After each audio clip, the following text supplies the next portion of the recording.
Sa isang liblib na baryo sa lalawigan ng Leyte, nakatira ang isang mahirap na sabongherong kilala sa pangalang Obit.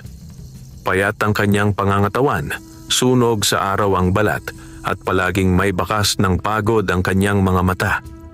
Ngunit sa kabila ng kanyang kahirapan, hindi kailanman nawala ang alab ng pag-asa sa kanyang dibdib. Bata pa lamang si Obit ay nahilig na siya sa pag-aalaga ng manok panabong. Natutunan niya ang bawat galaw, bawat huni at bawat lihim ng pagpapalaki ng matitikas na panabong mula sa kanyang yumaong ama. Ang sabi ng matatanda sa baryo, may kakaibang mata raw si Obit. Parang nakikita niya kung aling sisiw ang magiging kampeon balang araw. Ngunit sa kabila ng kanyang galing, tila sinusubok siya ng kapalaran. Sunod-sunod ang naging kabiguan niya sa sabungan.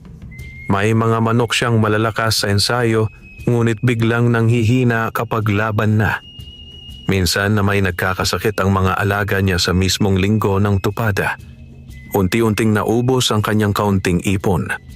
Dumating sa puntong kinailangan na niyang isanla ang maliit nilang kubo na minana pa niya sa kanyang mga magulang. Isang hapon, habang nakaupo si Obit sa harap ng kanyang payak na kulungan ng mga manok, tahimik niyang pinagmamasdan ng natitirang iilang alaga. Mahina ang hangin at tila ba nakikiramay ang kalikasan sa kanyang kalagayan. Hanggang kailan kaya ganito? Bulong niya sa sarili. Wala siyang asawa. Wala ring anak. Ang tanging kasama niya sa buhay ay ang mga manok na buong puso niyang inaalagaan. Ngunit kahit ang mga ito ay unti-unti na ring nababawasan. Kinagabihan, dahil sa gutom at pagod, maaga siyang nahiga sa papag na kawayan. Hindi man lang siya nakapaghapunan. Isang tasang tubig lamang ang kanyang naitawid sa sikmura. Habang siya'y nakatulog, isang kakaibang panaginip ang dumalaw sa kanya. Nakita niya ang sarili na naglalakad sa isang masukal na bahagi ng kagubatan. Madilim ang paligid ngunit may kung anong liwanag na kumikislap sa di kalayuan. Para bang may tumatawag sa kanya. Hindi niya alam kung bakit, ngunit kusa siyang napalakad patungo roon. Habang papalapit siya, unti-unting luminaw ang kanyang nakita.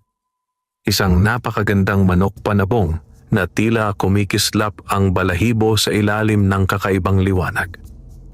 Ang pinakanakakapagtaka ay ang mga panukan nito. Matingkad na parang purong ginto. Napahinto si Obit sa kanyang panaginip. Naramdaman niyang tumayo ang balahibo sa kanyang batok. Sa gitna ng katahimikan, tila may mahinang tinig na bumulong sa kanyang isipan. Hanapin mo ako. Bigla siyang nagising. Hingal na hingal si Obit habang napaupo sa kanyang papag. Pinagpapawisan siya kahit malamig ang gabi. Mabilis ang tibok ng kanyang puso. Panaginip lang yon. Bulong niya, pilit kinakalma ang sarili. Ngunit hindi mawala sa kanyang isip ang imahe ng manok na may ginintuang panuka. Kinabukasan, bago pa man sumikat ng tuluyan ang araw, may kakaiba siyang naramdaman. Habang nagpapakain siya ng mga natitirang manok, napansin niyang tahimik ang paligid, masyadong tahimik. Kahit ang karaniwang tilaok sa umaga ay parang nabawasan. Maya-maya, may narinig siyang mahinang kaluskos mula sa likod ng kanyang kubo. Dahan-dahan siyang napalingon. Sa gilid ng damuhan, may kung anong kumislap sa sinag ng umagang araw. Nanlaki ang mga mata ni Obit. Hindi siya agad nakagalaw. Dahil doon, sa mismong likod ng kanyang kubo, may nakatayong isang estrangherong manok panabong. At sa unang sulyap pa lamang, alam na niyang hindi ito pangkaraniwan. Hindi agad makapaniwala si Obit sa kanyang nasasaksihan. Nanatili siyang nakatayo sa harap ng kulungan, hawak pa ang lata ng pagkain, habang ang kanyang mga mata ay nakapako sa estrangherong manok sa damuhan. Ang liwanag ng umaga ay tumatama sa balahibo nito na tila may kakaibang kinang, hindi tulad ng karaniwang panabong na nakita na niya sa buong buhay niya. Dahan-dahan siyang lumapit. Bawat hakbang ay may halong kaba at pananabik. Ang manok ay hindi tumakbo. Hindi rin ito nagpakita ng takot. Sa halip, nakatayo lamang ito roon. Matikas, tuwid ang tindig, at tila ba may kakaibang talinong nakasilip sa mga mata nito. Napahinto si Obit ng tuluyan. Malinaw na ngayon ang kanyang nakita. Ang panuka ng manok ay kulay ginto. Hindi lang basta dilaw, kundi matingkad na parang purong metal na kumikislap sa sinag ng araw. Napahawak si Obit sa kanyang dibdib. Ito yung nasa panaginip ko. Mahina niyang nasabi. Lalong bumilis ang tibok ng kanyang puso. Marahan niyang inilahad ang kamay, handang umatras kung sakaling magwala ang hayop. Ngunit sa halip na umatake, ang manok ay bahagyang tumikhim at marahang lumapit sa kanya. Para bang kilala siya. Para bang matagal na silang nagkakilala. Hindi na napigilan ni Obit ang manginig. Maingat niyang hinaplos ang leeg ng manok. Mainit ang katawan nito. Buhay na buhay ang pakiramdam. Nang bahagya niyang mahawakan ang panuka, napasinghap siya. Matigas, makinis, at totoo. Hindi ito pintura. Bulong niya. May kakaibang kaba na gumapang sa kanyang dibdib. Hindi takot, kundi pakiramdam na may malaking mangyayari. Mabilis niyang inilibot ang tingin sa paligid. Tahimik ang baryo. Wala pang gaanong gising. Ang ilang kapitbahay ay abala pa sa kani-kanilang umaga. Walang ibang nakapansin sa himalang nasa harap niya. Agad niyang pinasok ang manok sa bakanteng kulungan. Habang ginagawa niya iyon, napansin niyang kakaiba ang kilos ng ibon. Hindi ito mailap. Hindi rin ito agresibo. Ngunit sa bawat galaw nito ay may dignidad, parang isang mandirigmang sanay sa laban. Kung saan ka man nanggaling, bulong ni Obit, parang ikaw na ang huling pag-asa ko. Buong umaga ay hindi siya mapakali. Pinakain niya ang manok ng pinakamainam na butil na natitira sa kanyang sisidlan. Pinainom niya ito ng malinis na tubig. Sinipat niya ang bawat bahagi ng katawan nito. Ang dibdib, ang pakpak, ang hita. Sa dami ng taon ni Obit sa sabungan, iisa lamang ang malinaw sa kanya. Ang manok na ito ay pambihira. Pagsapit ng tanghali, may kumatok sa kanyang bakod. Obit, gising ka ba dyan? Napalingon siya. Si Mang Temyong iyon, ang kapitbahay niyang mahilig makiusyoso at kilalang veterano rin sa sabungan. Mabilis na kinabahan si Obit. Hindi pa siya handang ipakita ang bagong alaga. Ngunit huli na. Dahil bago pa man siya makapagsalita, nakasilip na si Mang Temyong sa loob ng bakuran. At sa isang iglap, napatigil ang matanda. Nanlaki ang mga mata nito. Obit! Mahina ngunit nanginginig ang boses nito. Saan mo nakuha yan? Biglang kumabog ng malakas ang dibdib ni Obit. Sa unang pagkakataon mula nang dumating ang mahiwagang manok, naramdaman niyang may mga matang magsisimulang magmasid sa kanya.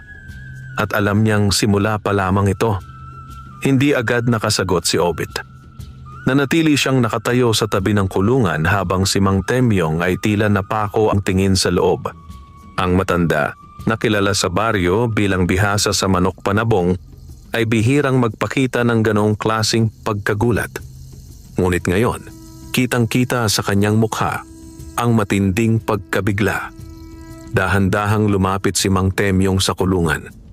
Waring may iniiwasang ingay sa bawat hakbang. Tila ba ayaw niyang magambala ang kakaibang nilalang na nasa loob. Obit! Muli niyang sabi. Mas mahina ngayon ang tinig. Hindi ordinaryong manok yan. Nilunok ni Obit ang namuong laway sa kanyang lalamunan. Napadpad lang po sa likod ng kubo ko kaninang umaga. Sagot niya, pilit pinapakalma ang sarili. Hindi agad nagsalita si Mang Temyong. Sa halip, yumuko ito at sinipat ng mabuti ang mga paa ng manok. Nang makita niya ang kumikislap na panuka, napaatras siya ng bahagya. Parang nakakita ng bagay na matagal na niyang alam, ngunit hindi niya inaasahang muling masisilayan. Gintong panuka. Bulong ng matanda. Nanikip ang dibdib ni Obit. Ano po bang ibig sabihin niyan, Mang Temyong? Tanong niya. Marahang napabuntong hininga ang matanda bago siya tumingin kay Obit. Diretsong-diretso, tila sinusukat ang kanyang pagkatao. May narinig ka na bang kwento? Dahan-dahang sabi ni Mang Temyong. Tungkol sa manok na hindi lang pangsabong, kundi pangpalad? Hindi agad nakasagot si Obit. May kung anong malamig na hangin ang tila dumaan sa kanyang batok. Umiling siya. Wala pa po. Tumango ng mabagal ang matanda sa kamuling tumingin sa manok. Matagal na yang alamat dito sa Leyte, patuloy niya. Sabi ng matatanda, may iilang manok na pinagpapala, mga manok na may dalang swerte sa may-ari. Pero, bigla siyang tumigil. Pero ano po? Mabilis na tanong ni Obit. Tumahimik si Mang Temyong ng ilang sandali bago na nagsalita. Pero hindi lahat ng may hawak ay handang magdala ng bigat na kasama nito. Napakunot ang noo ni Obit. Hindi niya lubos maunawaan ang ibig sabihin ng matanda, ngunit ramdam niyang may babalang nakatago sa bawat salita nito. Makinig ka sa akin, iho, seryosong sabi ni Mang Temyong. Kung aalagaan mo yan, siguraduhin mong buo ang loob mo. Dahil kapag kumalat sa sabungan ang balita tungkol dyan, huminto siya at tumingin sa malayo. Hindi lang swerte ang lalapit sa iyo. Natahimik ang paligid. Maging si Obit ay hindi makapagsalita. Sa kauna-unahang pagkakataon, mula nang makita niya ang mahiwagang manok, may kakaibang pangamba na sumiksik sa kanyang dibdib. Ngunit kasabay nito, may apoy ding unti-unting naglalagablab sa kanyang puso. Pag-asa, pagkakataon, at marahil, kapalaran. Kinagabihan, habang pinagmamasdan ni Obit ang kanyang bagong alaga na tahimik na nakadapo sa loob ng kulungan, mariin niyang kinuyom ang kanyang kamao. Ano man ang mangyari, mahina niyang bulong, hindi kita pababayaan. Hindi niya alam. Sa dilim ng gabing iyon, may pares ng matang nagmamasid mula sa labas ng kanyang bakuran. At ang mga matang iyon ay hindi nagdala ng mabuting balita. Kinabukasan, bago pa tuluyang sumikat ang araw sa baryo ng San Roque sa Leyte, gising na si Obit. Hindi siya halos nakatulog magdamag. Paulit-ulit na umuukil-kil sa kanyang isip ang mga sinabi ni Mang Temyong. Ang alamat, ang babala, at ang kakaibang bigat na di umano'y kaakibat ng manok na may ginintuang panoka. Ngunit higit sa lahat, hindi mawala sa kanyang dibdib ang matinding pananabik. Tahimik niyang nilapitan ang kulungan. Nakatayo roon ang mahiwagang manok. Matikas pa rin ang tindig kahit madaling araw pa lamang. Nang makita si Obit, bahagya itong tumikhim at kumampay ng pakpak na parabang handang-handa sa anumang haharapin. Subukan natin kung ano talaga ang kaya mo. Mahina ngunit matatag na sabi ni Obit.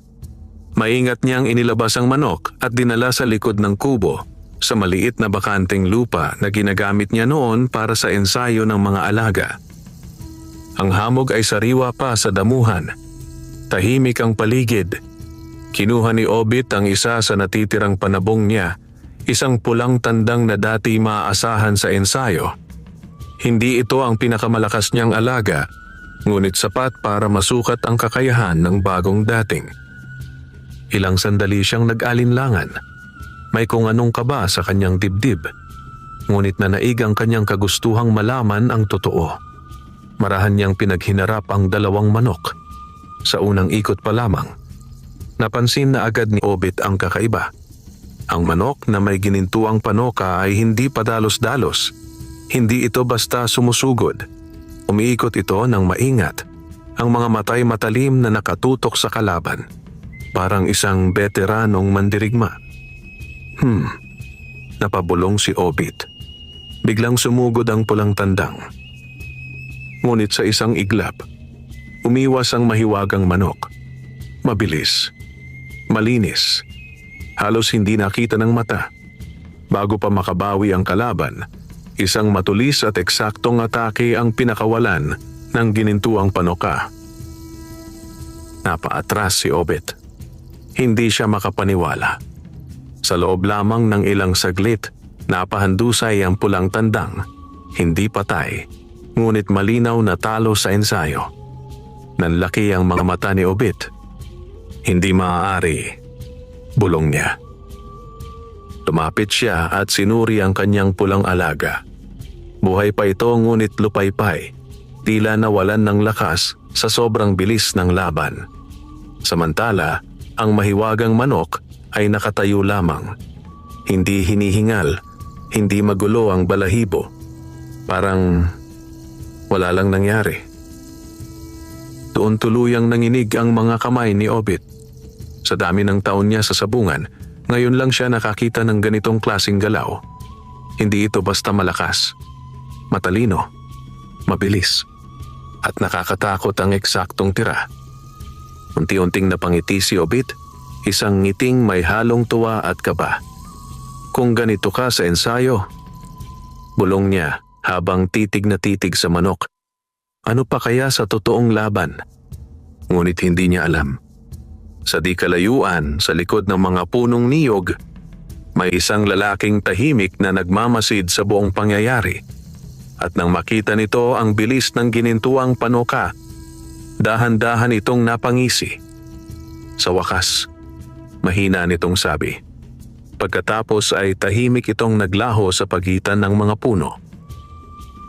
Samantalang si Obit, walang kamalay-malay, na ang kanyang bagong pag-asa ay nagsisimula ng magdala ng pansin mula sa mga taong hindi dapat nakikialam. Hindi mapawi ang pananabik ni Obit buong araw. Paulit-ulit niyang binabalikan sa isip ang nangyari sa ensayo. Kahit ilang beses pa niyang sariwain ang mga galaw ng manok na may ginintuang panoka, iisa lamang ang malinaw sa kanya. Hindi pangkaraniwan ang alaga niyang iyon. Ngunit kasabay ng tuwa ay ang unti-unting paggapang ng kaba. Naalala niya ang babala ni Mang Temyong. Hindi lahat ng swerte ay ligtas.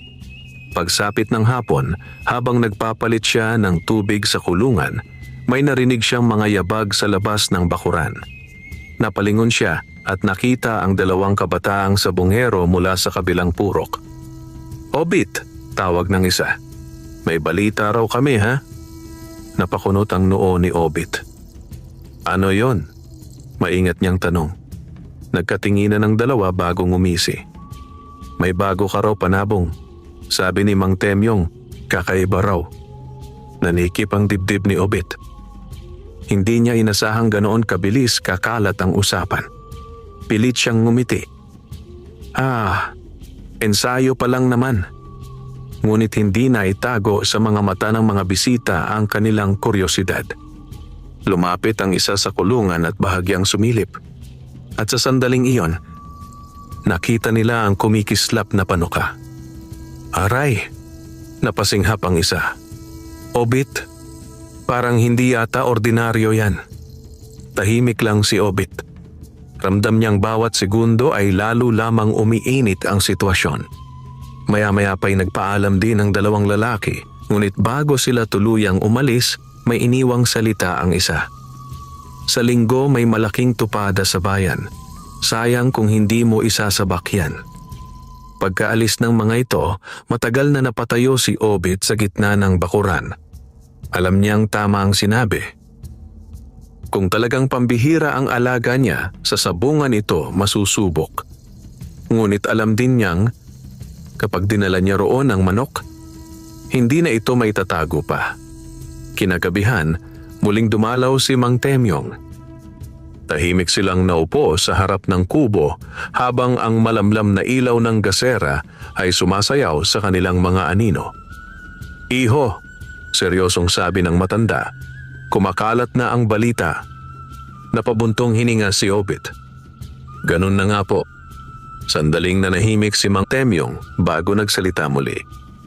"Kung itutuloy mo sa tupada yan, siguraduhin mong handa ka." "Handa saan, Mang Temyong?" Tumingin ang matanda diretso sa kanyang mga mata.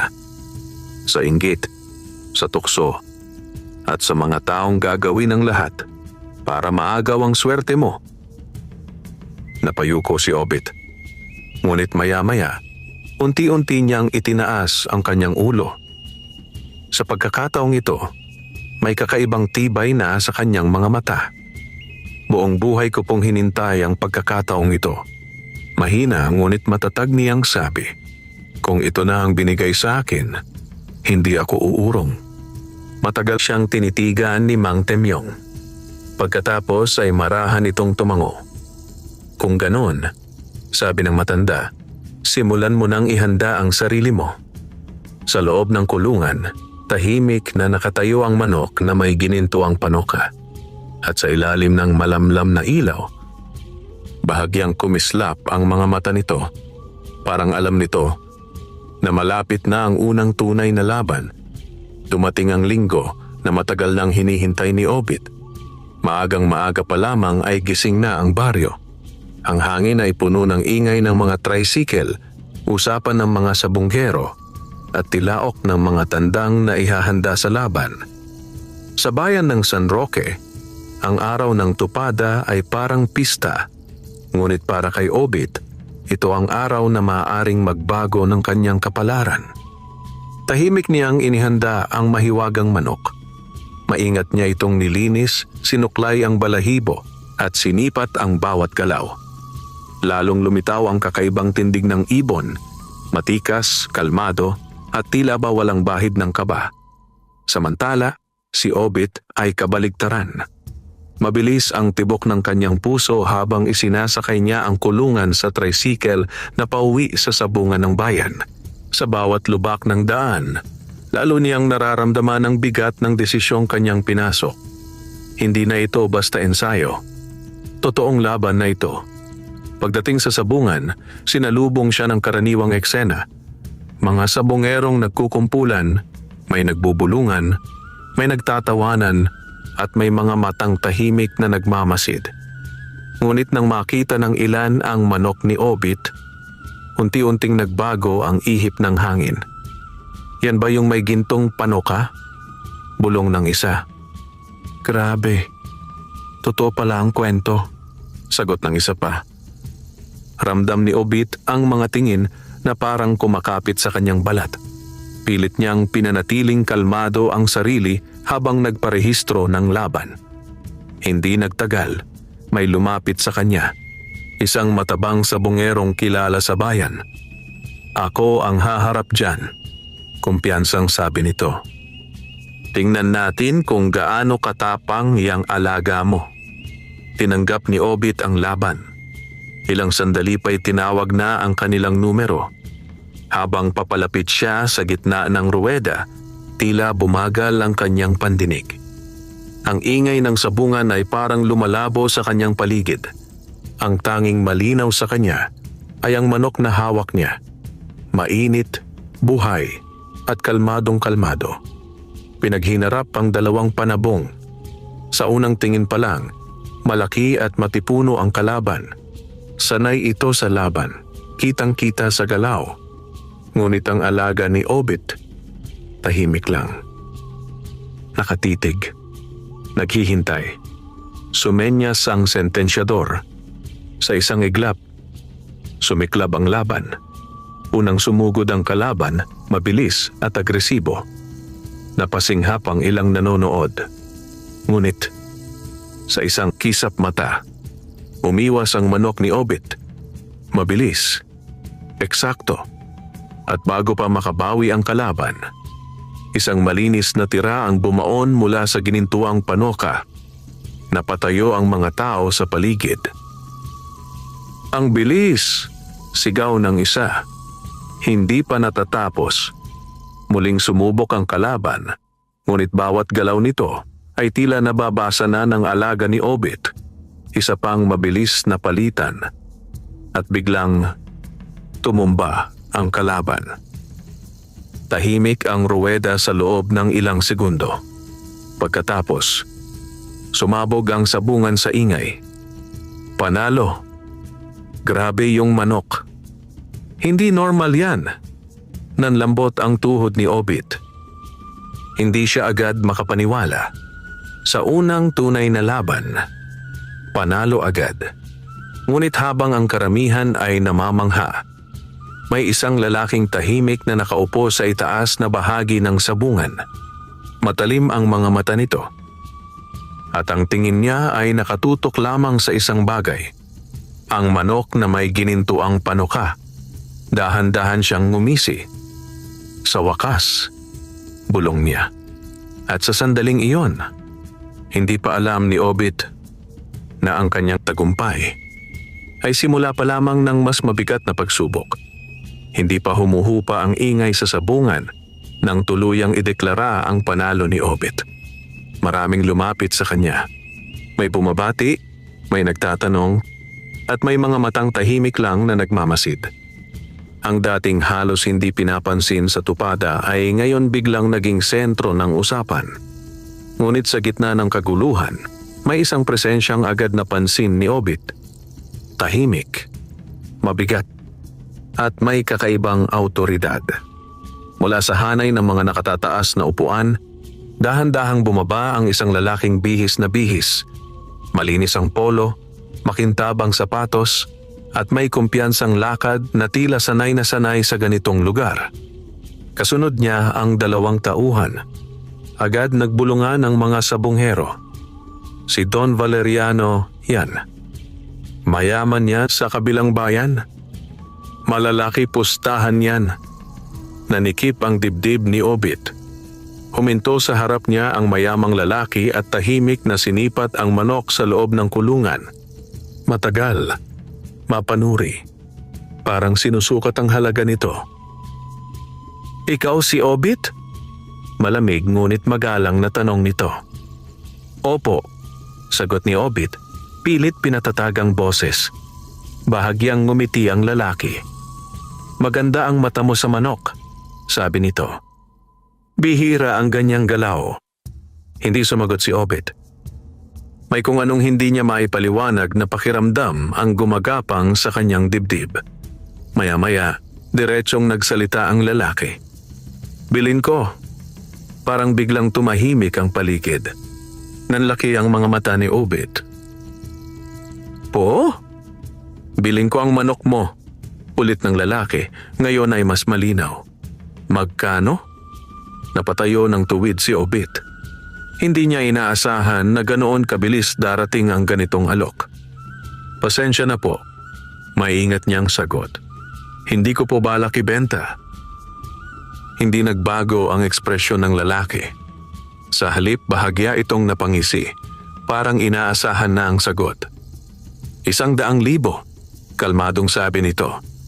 Napasinghap ang ilang nakarinig. Para kay Obit, na halos walang pera, ang halagang iyon ay parang kayamanan na. Ngunit hindi siya agad nakapagsalita. Sa loob ng kanyang dibdib, may dalawang boses na naglalaban.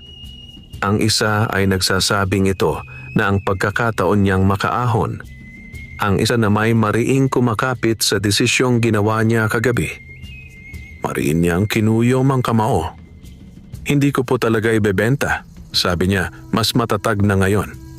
Sa unang pagkakataon, bahagyang nagbago ang mga mata ng mayamang lalaki. Hindi na iyon basta kuryoso. May bahid na ng interes. At marahil, babala. Ganun ba? Malamig nitong tugon. Tumuwid ito at inayos ang manggas. Pag-isipan mo, Obit, hindi araw-araw may ganyang alok. Pagkatapos ay tumalikod na ito at naglakad palayo kasama ang kanyang mga tauhan. Ngunit bago tuluyang makalayo, bahagya itong huminto. Hindi lumingon. Ngunit malinaw ang sinabi nito. Sa susunod, baka hindi na alok ang ibigay ko. Nanlamig ang batok ni Obit. Matagal siyang napatayo roon, hawak ang kulungan ng kanyang manok. Sa unang pagkakataon mula nang manalo siya, naramdaman niyang mas mabigat ang kapalit ng swerteng kanyang nakuha. At sa ilalim ng kumukulong ingay ng sabungan, tahimik na nagsimula ang mas mapanganib na laban. Mabigat ang pakiramdam ni Obit habang pauwi siya sa kanilang baryo. Ang sigawan at saya ng sabungan ay tila naiwan na sa likod, ngunit ang mga salita ni Don Valeriano ay paulit-ulit na umuukil-kil sa kanyang isip. Sa susunod, baka hindi na alok ang ibigay ko. Mahigpit niyang hinawakan ang kulungan ng kanyang manok habang umaalog ang tricycle sa baku-bakong daan. Sa loob, tahimik lamang ang alaga niya. Kalmado, parang walang anumang alalahanin sa mundo. Ngunit si Obit, hindi mapalagay. Pagdating niya sa kubo, agad niyang inilapag ang kulungan at inilibot ang tingin sa paligid. Karaniwan ay payapa ang kanilang lugar, ngunit ngayong gabi ay tila masyadong tahimik ang hangin. Maging ang mga kuliglig ay parang nag-aatubiling mag-ingay. Lumapit siya sa kulungan at marahang hinaplos ang leeg ng manok. Hindi kita ibebenta, bulong niya. Ano man ang mangyari. Bahagyang tumikim ang manok at sa sandaling iyon ay tila kumislap ang ginintuang panuka sa ilalim ng ilaw ng gasera. Kinagabihan, hindi agad nakatulog si Obit. Paulit-ulit siyang napapabangon sa bawat kaluskos na maririnig niya sa labas. Ilang beses niyang sinilip ang bakuran, ngunit wala naman siyang nakitang kakaiba. Hanggang sa bandang hating gabi, may narinig siyang mahina ngunit malinaw na kalabog mula sa likod ng kubo. Nanigas ang kanyang katawan. Dahan-dahan siyang bumangon sa papag at inabot ang kanyang lumang itak na nakasabit sa dingding. Marahan siyang lumakad palabas, pinipilit kontrolin ang kanyang paghinga. Tahimik ang gabi, ngunit may kung anong gumalaw sa may kulungan. Biglang kumabog ang dibdib ni Obit. Sinong nandyan? Mariin niyang tanong. Walang sumagot, ngunit narinig niya ang mabilis na yabag, palayo. Agad siyang tumakbo patungo sa kulungan. Pagdating niya roon, mabilis niyang sinilip ang loob. Nakahinga siya ng maluwag. Nandoon pa ang manok. Buhay. Ligtas. Ngunit nang igala niya ang paningin sa lupa, may nakita siyang bakas ng paa sa malambot na putik sa likod ng kulungan. Hindi iyon kanya. At hindi rin iyon sa kapitbahay. Mabigat ang yabag. Parang may dumaan na nagmamadali. Unti-unting nanlamig ang kanyang batok. Naalala niya ang malamig na boses ni Don Valeriano. Sa loob ng kulungan, bahagyang gumalaw ang manok na may ginintuang panuka. Tila ba naramdaman din nito ang panganib na papalapit. Mariing kinuyom ni Obit ang hawak niyang itak. Sa unang pagkakataon mula nang dumating ang kakaibang alaga, tuluyan na niyang naunawaan. May mga matang seryoso nang nagbabantay sa kanya. At ang susunod na gabi, maaaring hindi na kasing swerte ng ngayon. Halos hindi na nakatulog si Obit matapos ang nangyari noong hating gabi. Paulit-ulit niyang binabalikan sa isip ang bakas ng paa sa putik. Malalaki, mabibigat, at malinaw na hindi sa karaniwang dumadaan sa kanilang bakuran. Alam niyang hindi iyon basta usyoso lamang. May nagbabantay. At malamang may nagbabalak. Pagsikat ng araw, agad siyang nag-ikot sa paligid ng kubo. Sinuri niya ang bakod, ang likod ng kulungan, at maging ang makakapal na damuhan sa gilid ng kanyang lupa. Doon niya lalo pang napatunayan ang kanyang hinala. May mga damong nayupi. May bahagyang bakas ng yabag na patungo sa kakahuyan. Mariing napalunok si Obit. Hindi na ito simpleng kutob. May taong talagang nagmasid sa kanya kagabi. Lumapit siya sa kulungan at sandaling pinagmamasda ng manok na may gininto ang panuka. Tahimik itong nakatayo, ngunit sa mga mata nito ay tila may kakaibang talas. Parang handa sa paparating na unos. Kailangan na kitang bantayan ng mas mahigpit, bulong ni Obit. Buong araw ay naging doble ang kanyang pag-iingat. Inilipat niya ang kulungan sa mas maliwanag na bahagi ng bakuran. Naglagay siya ng mga lumang lata sa paligid ng bakod upang kumalansing sakaling may pumasok. At nang sumapit ang gabi, mas handa na siya. Hindi siya natulog. Tahimik siyang naupo sa may bintana ng kubo. Hawak ang kanyang itak at nakamasid sa kulungan sa ilalim ng maputlang liwanag ng buwan. Lumalim ang gabi. Tahimik. Halos walang galaw ang hangin. Hanggang sa may mahinang kaluskos. Nanigas si Obit. Mula iyon sa gawing likod ng bakuran. Dahan-dahan siyang tumayo. Mariing hawak ang itak. Muling kumaluskos. Mas malapit na ngayon. At biglang kumalansing ang mga latang isinabit niya sa bakod. "Hoy!" sigaw ni Obit sabay labas ng kubo. May aninong mabilis na gumalaw sa dilim. Tumakbo siya papunta roon, ngunit mabilis ang taong iyon. Lumundag sa bakod at naglaho sa pagitan ng mga puno. Huminto si Obit, hingal na hingal. Hindi niya naabutan. Ngunit sa lupa, sa ilalim ng bakod, may nahulog. Dahan-dahan niya itong pinulot. Isang maliit na piraso ng pulang tela, makapal at mamahalin ang tahi. Nanikip ang dibdib ni Obit. Naalala niya agad. Ganitong-ganito ang kulay ng panyo na nakasilip kanina sa bulsa ng isa sa mga tauhan ni Don Valeriano. Unti-unting bumigat ang kanyang paghinga. Sa wakas, sigurado na siya. Hindi tsamba ang lahat. May taong talagang gustong kumuha ng kanyang manok. At mukhang hindi sila titigil hanggat hindi nila nakukuha ito. Sa loob ng kulungan, marahang tumikhim ang manok na may ginintuang panuka, parang babala sa paparating na unos. At sa gabing iyon, tuluyan ang nagsimula ang mas mapanganib na laban ni Obit. Magdamag na gising si Obit. Hindi na niya binitawan ang itak habang nakaupo sa tabi ng kulungan. Ang bawat kaluskos ng hangin ay para sa kanya ay maaaring simula ng panibagong tangkang pagnanakaw. Ngunit sa kabila ng takot, may matigas ng pasya na unti-unting nabuo sa kanyang dibdib. Pagsikat ng araw, dumating si Mang Temyong. Hindi na ito nagpaligoy-ligoy nang makita ang mukha ni Obit. "May nangyari kagabi ano?" tanong ng matanda. Tahimik na iniabot ni Obit ang piraso ng pulang tela.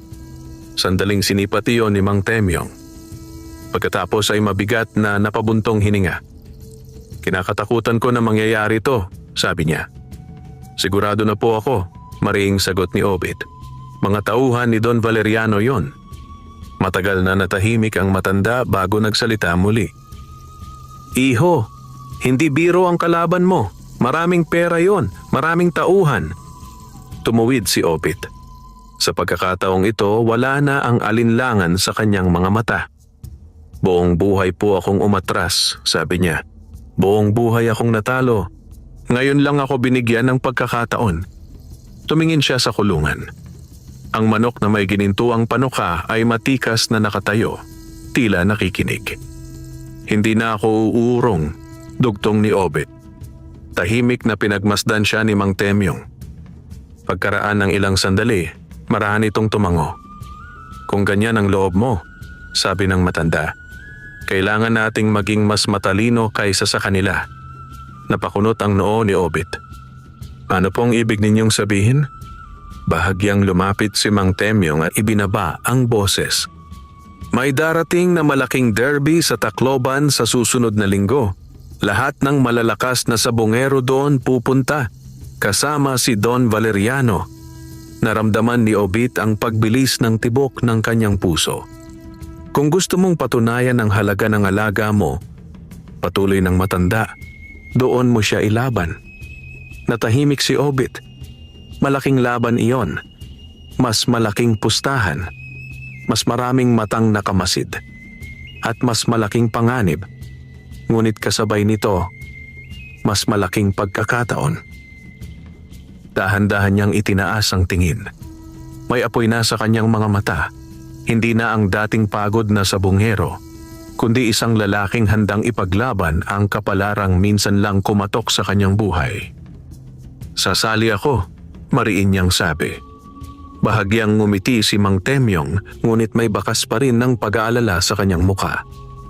Kung gayon, sabi ng matanda, simula ngayon, hindi na lang ito laban sa sabungan. Tahimik na umihip ang hangin sa bakuran. Sa loob ng kulungan, kumislap ang ginintuang panuka sa unang sinag ng araw. At sa sandaling iyon, tuluyan nang nagsimula ang pinakamapanganib na yugto sa buhay ni Obit. Ang laban na hindi lang tungkol sa panalo, kundi tungkol sa kung hanggang saan niya kayang ipaglaban ang biyayang minsang dumating sa kanyang mga kamay. Hindi na mapigilan ang ikot ng mga pangyayari sa buhay ni Obit. Mula nang magpasya siyang sumali sa malaking derby sa Tacloban, nagiba ang takbo ng kanyang mga araw. Wala nang puwang ang pag-aalinlangan. Ang bawat oras ay ginugol niya sa paghahanda para sa laban na maaaring magpabago sa kanyang kapalaran. Maagang gumigising si Obit araw-araw.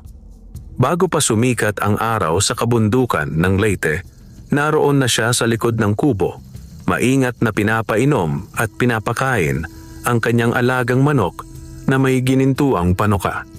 Hindi na niya ito tinatawag na estranghero sa isip niya. Sa loob-loob niya, ito na ang kanyang alas. Pinagmasdan niya ang galaw ng ibon habang nag-eensayo. Mas lalo niya ngayong napapansin ang kakaibang disiplina nito. Hindi ito basta sumusugod. Hindi rin ito padalos-dalos. Parang may sariling isip. Parang alam nito kung kailan gagalaw at kailan maghihintay. Napabuntong hininga si Obit. Kung totoo man ang alamat, bulong niya, ikaw na ang sagot sa dasal ko. Ngunit hindi siya nagpabaya. Tinulungan siya ni Mang Temyong sa mas masusing ensayo. Araw-araw, pinaghaharap nila ang ginintuang panuka sa iba't ibang estilo ng panabong. May agresibo, may depensibo, may mabilis, at may malalaki ang katawan. Sa bawat ensayo, isa ang naging resulta. Panalo. At hindi basta panalo. Malinis. Mabilis. At halos hindi nasusugatan ang alaga ni Obit. Habang lumilipas ang mga araw, unti-unting kumakalat ang usapan sa baryo. May mga napapadaan na kunwari ibibili ng mais, ngunit pasimpleng sumisilip sa kulungan. May mga sabungherong dumadalaw para makiusisa, at may ilan ding hindi nagsasalita. Tanging matagal lang tumitingin bago tahimik na umaalis. Lalong naging alerto si Obit. Tuwing gabi, doble na ang kanyang pagbabantay. Pinalakas niya ang bakod, tinagdagan ng mga lata, at hindi na niya iniiwan ang itak sa tabi ng kanyang higaan. Isang gabi, habang sila ni Mang Temyong ay nag-uusap sa labas ng kubo, napansin ng matanda ang lalong pagtigas ng mukha ni Obit. Handa ka na ba talaga, iho? Tanong nito. Hindi agad sumagot si Obit. Tumingin muna siya sa kulungan kung saan tahimik na nakapirme ang kanyang alaga sa ilalim ng ilaw. Hindi ko po alam kung handa na ako, marahan niyang sabi. Sandaling natahimik si Mang Temyong. Pero isang bagay ang sigurado, dugtong ni Obit habang unti-unting tumitigas ang kanyang boses. Tumingin siya diretso sa matanda. Hindi na ako babalik sa dati. Doon bahagyang ngumiti si Mang Temyong. Ngunit ang mga mata nito ay nanatiling mapagmatsyag. Kung ganon, sabi ng matanda, magpahinga ka habang maaga pa. 3 araw na lang. Tacloban na tayo. Tahimik na lumipas ang gabing iyon. Ngunit sa di kalayuan ng baryo, may isang lalaking nakatayo sa gilid ng kalsada. Pinagmamasdan ang munting kubo ni Obit sa ilalim ng buwan. Dahan-dahan itong napangisi. Maghanda ka, Obit. Mahina nitong bulong. At sa unang pagkakataon, may paparating na laban na hindi kayang lutasin ng bilis ng isang panuka lamang. 3 araw ang lumipas na tila isang iglap. Madilim pa ang kalangitan nang magsimulang kumilos si Obit. Maingat niyang inihanda ang kulungan ng kanyang alagang manok na may ginintuang panuka. Siniguro niyang matibay ang pagkakasara, malinis ang loob at may sapat na pagkain at tubig para sa biyahe. Tahimik ang kanyang mga galaw, ngunit sa loob ng dibdib niya ay rumaragasa ang kaba at pananabik. Sa wakas, ito na ang araw. Dumating si Mang Temyong sakay ng lumang tricycle na hiram lamang nila sa kapitbahay. May dala itong maliit na bayong na puno ng mga kailangan nila sa biyahe. "Handa na ba?" tanong ng matanda. Huminga ng malalim si Obit bago tumango. "Opo." Maingat nilang isinakay ang kulungan, saka sila tuluyang bumiyahe palabas ng baryo. Habang umaandar ang tricycle sa baku-bakong kalsada ng Leyte, tahimik lamang si Obit. Pinagmamasdan niya ang unti-unting pagliwanag ng langit. Hindi niya akalaing darating ang araw na ito. Mula sa pagiging halos walang-wala, patungo sa pinakamalaking laban ng kanyang buhay. Pagdating nila sa daungan, mas dumami ang ingay at galaw ng paligid. Maraming sabongero rin ang naglalakbay, may bitbit na mga kulungan, may nagbubulungan, at may mga matang palihim na sumusukat sa isa't isa. Ramdam agad ni Obit ang bigat ng kompetisyon. Hindi ito tulad ng mga laban sa baryo.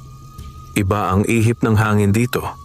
Habang naghihintay sila ng masasakyang bangka papuntang Tacloban, biglang may lumapit na pamilyar na boses. "Maaga kayong bumiyahe, ha?" Nanigas ang likod ni Obit. Dahan-dahan siyang napalingon. At doon niya nakita si Don Valeriano. Nakatayo ito ilang hakbang lamang ang layo, maayos ang bihis at may bahagyang ngiti sa labi. Sa likod nito ay naroon ang 2 tauhan. Isa sa kanila ay may pulang panyong nakasilip sa bulsa. Muling nanikip ang dibdib ni Obit. Ngunit sa pagkakataong ito, hindi siya umatras. "May derby po sa Tacloban," kalmadong sagot niya. Bahagyang tumaas ang kilay ng Don. "Alam ko," sabi nito. "Kaya nga narito rin ako." Sandaling natahimik ang hangin sa pagitan nila. Pagkatapos ay dahan-dahang lumapit ang mayamang lalaki sa kulungan. Matagal nitong tinitigan ang manok na may ginintuang panuka. May kung anong kislap ang dumaan sa mga mata nito. "Sayang," marahan nitong sabi. "Kung ibinenta mo na lang sana sa akin." Mariing kinuyom ni Obit ang kanyang kamao. "Hindi ko po pagsisisihan ang desisyon ko," sagot niya. Sa unang pagkakataon, bahagyang nawala ang ngiti ni Don Valeriano, ngunit mabilis din itong bumalik. "Magkikita tayo sa rueda," malamig nitong sabi bago tumalikod. Tahimik na umalis ang Don at ang mga tauhan nito. Matagal na nakatayo si Obit. Ramdam niya ang bigat ng paparating. Hindi na ito basta laban. Isa na itong hamon. Sa loob ng kulungan, tahimik ngunit matikas ang tindig ng manok na may ginintuang panuka. Tila ba handa sa kung ano man ang naghihintay sa Tacloban. At habang unti-unting umaandar ang bangka palabas ng daungan, tuluyan nang papalapit si Obit sa laban na maaaring magpabago sa kanyang kapalaran o tuluyang sumubok sa kanyang katatagan. Halos tanghali na nang dumaong sa Tacloban sina Obit at Mang Temyong. Mula pa lamang sa pantalan ay ramdam na agad ang kakaibang sigla ng lungsod. Mas matao, mas maingay, at mas mabilis ang galaw ng lahat. Ngunit ang pinakaumagaw sa pansin ni Obit ay ang sabungan na tila sentro ng lahat ng usapan sa araw na yon. Naroon gaganapin ang malaking derby. At ngayon, kasama na siya sa mga sasabak. Habang papalapit sila sa sabungan, mas dumadami ang mga sabungerong kanilang nakakasalubong. May mga may bitbit na mamahaling kulungan, may mga may kasamang tauhan, at may mga mukhang sanay na sa malalaking pustahan. Tahimik lang si Obit. Mas lalong bumibigat ang pakiramdam niya sa bawat hakbang. "Huminga ka lang ng malalim," marahang sabi ni Mang Temyong. "Normal lang kabahan." Bahagyang tumango si Obit. Ngunit sa loob-loob niya, alam niyang hindi lang kaba ang nararamdaman niya. Ito ay bigat ng pagkakataon. Pagpasok nila sa sabungan, tila mas lalo pang lumakas ang ingay. Umaalingaw-ngaw ang usapan, tawaran at tawanan ng mga sabunghero. Sa gitna ng ruweda, sunod-sunod ang mga laban, Mabilis, marahas, at puno ng tensyon. Nagparehistro si Obit. Habang sinusulat ng opisyal ang kanyang pangalan, napansin niyang may ilang sabunghero ang palihim na tumitingin sa kanyang kulungan. Kumalat na ang balita. Hindi na siya basta bagong salta.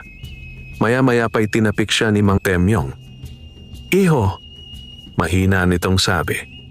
Napalingon si Obit at doon niya nakita. Sa kabilang bahagi ng sabungan, nakaupo si Don Valeriano sa isang nakataas na pwesto. Tila isang hari na pinagmamasdan ng kanyang kaharian. Kalma ang mukha nito, ngunit ang mga mata ay tuwirang nakatutok kay Obit. Nanuyo ang lalamunan ni Obit. "Parang inaantay ka na niya," bulong ni Mang Temyong. Hindi sumagot si Obit. Sa halip, mariin niyang hinawakan ang kulungan. Ilang sandali pa, tinawag ang unang laban ni Obit. Biglang bumilis ang tibok ng kanyang puso. Ito na. Habang naglalakad siya papunta sa ruweda, pakiramdam niya'y nakasunod sa kanya ang daan-daang mata. Ngunit sa gitna ng ingay at tensyon, iisa lang ang pinakinggan niya. Ang tahimik na kumpiyansa ng kanyang alaga. Pinaghinarap ang dalawang panabong. Mas malaki ang kalaban, mas mabigat, at halatang veterano. Nagbulungan ng mga tao sa paligid. "Delikado yan. Baka dito na matalo." Ngunit si Obit, hindi na natinag. Sumenyas ang sentensyador. At sa isang iglap, sumiklab ang laban. Mabilis ang unang palitan. Agresibo ang kalaban. Sunod-sunod ang atake. Ngunit tulad ng dati, kalmado ang ginintuang Panoka. Umiwas, umiikot, naghihintay, at sa tamang sandali, isang malinis na tira ang kumislap sa hangin. Napasinghap ang mga nanonood. Isang iglap pa, at bumagsak ang kalaban. Tahimik ang ruweda. Pagkatapos, sumabog ang buong sabungan sa sigawan. "Panalo! Grabe yung tira! Hindi normal yang manok na yan!" Nanlambot ang tuhod ni Obit sa halo ng gulat at tuwa. Ngunit habang ang karamihan ay nagkakagulo, tahimik lang si Don Valeriano sa kanyang upuan. Walang palakpak, walang reaksyon. Tanging isang mabagal na ngiti ang unti-unting sumilay sa kanyang labi. Parang mas lalo lang siyang naging interesado. At sa sandaling iyon, lalong lumalim ang laban na kinakaharap ni Obit. Hindi pa humuhupa ang ingay sa sabungan matapos ang panalo ni Obit. Nagkukumpulan ng mga sabunghero sa paligid niya. May pumapalakpak, may napapailing sa bilis ng laban, at may mga matang halatang nag-iisip na kung paano nila haharapin ang kakaibang panabong na iyon. Ngunit sa gitna ng kaguluhan, isang utos ang biglang umalingaw-ngaw mula sa nakataas na bahagi ng sabungan. "Obit!" Tumahimik ang ilan. Unti-unting napalingon ang mga tao. Nakatayo na si Don Valeriano. Mabagal ang kanyang paglapit, ngunit bawat hakbang ay may dalang bigat ng kapangyarihan. Kusang umuurong ang ibang sabongero sa kanyang daraanan. Nanikip ang dibdib ni Obit. Uminto ang Don sa harap niya. Matagal nitong tinitigan ang manok sa kulungan. Parang sinusuri ang bawat detalye. Pagkatapos ay nagsalita ito. Magaling, malamig, ngunit malinaw na sabi niya. Pero gusto kong makita kung hanggang saan ang abot niyan. Napakunot ang noo ni Obit. Ano pong ibig ninyong sabihin? Bahagyang ngumisi ang Don. Isang espesyal na laban, sabi nito. Ako ang magbibigay ng katapat. Nagbulungan ang mga sabunggero sa paligid. Kilala si Don Valeriano sa Tacloban at kilala rin ang mga alaga nitong panabong na bihirang matalo. Nanahimik si Obit. Ramdam niyang ito na ang hamong matagal nang umiikot sa paligid niya. Malaki ang pustahan, dugtong ng Don. At kung matalo ka, Sandaling tumigil ang lalaki. Ibebenta mo sa akin ang manok mo? Biglang nanikip ang hangin sa pagitan nila. Napahigpit ang hawak ni Obit sa kulungan. Pero kung ako ang manalo? Matatag niyang tanong. Sa unang pagkakataon, bahagyang tumaas ang kilay ni Don Valeriano. Tila natuwa sa tapang ng kaharap. Ngunit mabilis din itong ngumiti. Kung manalo ka, sabi nito, dodoblehin ko ang panalo mo sa pustahan. Natahimik ang paligid. Malaking alok iyon. Napakalaki. Ngunit alam ni Obit, hindi pera ang tunay na nakataya. Ang manok niya. Ang pagkakataon niya. Ang kinabukasan niya. Sa gilid, marahang lumapit si Mang Temyong at bumulong. Iho, pag-isipan mo mabuti. Ngunit matagal nang buo ang loob ni Obit. Dahan-dahan siyang tumuwid. Tumingin siya diretso kay Don Valeriano. At sa unang pagkakataon sa harap ng mayamang sabungero, hindi siya nagpakita ng takot. Tinatanggap ko ang laban, mariin niyang sabi. Sandaling natahimik ang buong paligid. Pagkatapos, dahan-dahang lumawak ang ngiti ni Don Valeriano. Magaling, sabi nito. Tumalikod ang Don at nag-utos sa kanyang mga tauhan. Dalhin ang kampeon.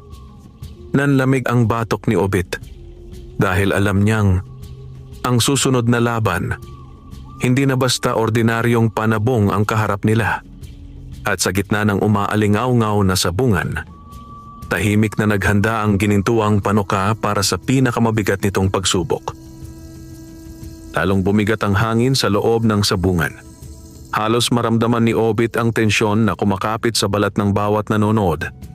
Unti-unting nagsitahimik ang mga sabungero habang hinihintay ang inutos ni Don Valeriano.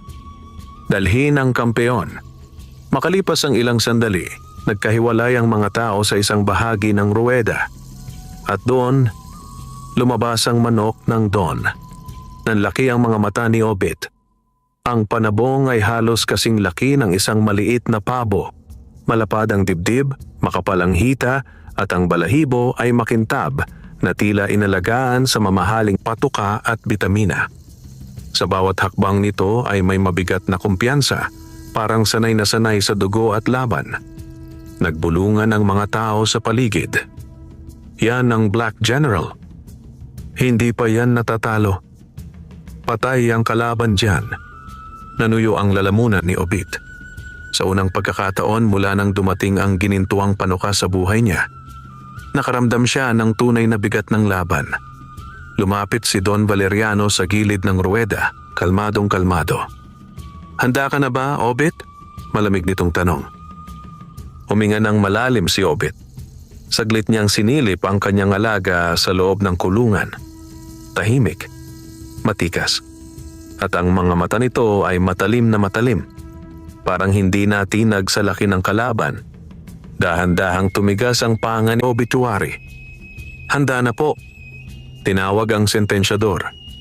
Ipinuwesto ang dalawang panabong sa gitna. Sa unang tingin pa lamang, halatang mas malaki ang Black General. Ngunit ang ginintuang panuka ay hindi umatras. Tuwid ang tindig, kalmado ang galaw. Sumenyas ang sentensyador. At sa isang iglap, sumiklab ang pinakamabigat na laban sa buhay ni Obit. Unang sumugod ang Black General. Mabilis at mabigat ang atake. Napasinghap ang mga tao. Ngunit, umiwas ang alaga ni Obit. Eksakto. Malinis. Umikot ang dalawa.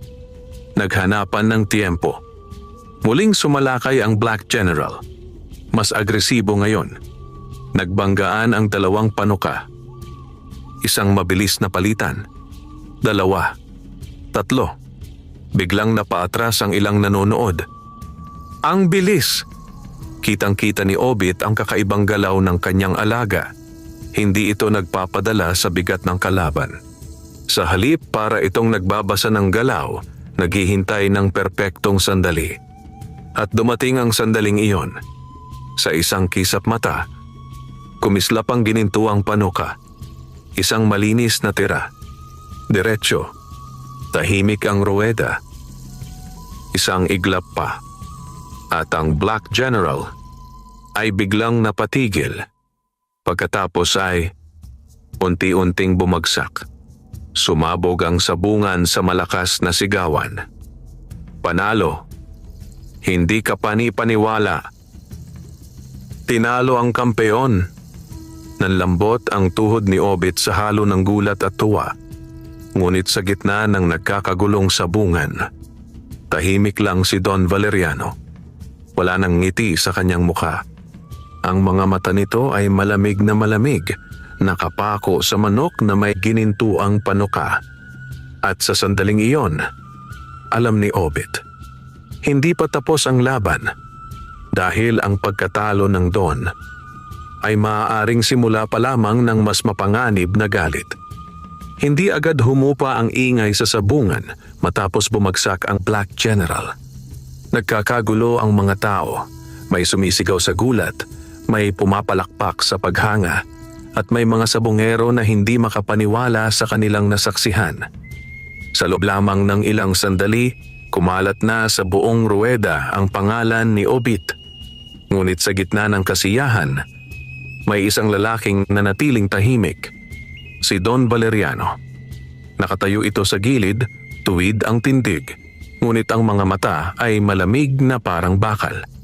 Dahan-dahan itong lumapit sa gitna ng ruweda habang ang mga tao ay kusang nagbibigay daan. Nanikip ang dibdib ni Obit. Alam niyang hindi ito ang reaksyong inaasahan ng isang taong bagong talo. Huminto ang Don ilang hakbang mula sa kanya. Matagal itong tumingin sa manok na may ginintuang panuka, parang may binabasa sa lalim ng mga mata nito. Pagkatapos ay nagsalita. "Magaling ang alaga mo." Kalmado ang boses. Masyadong kalmado. "Salamat po." Maingat na sagot ni Obit. Saglit na natahimik ang hangin sa pagitan nila. Pagkatapos ay bahagyang ngumiti si Don Valeriano, ngunit hindi iyon umabot sa kanyang mga mata. "Pero tandaan mo, Obit," marahas nitong sabi, "hindi dito natatapos ang laban." Nanlamig ang batok ni Obit.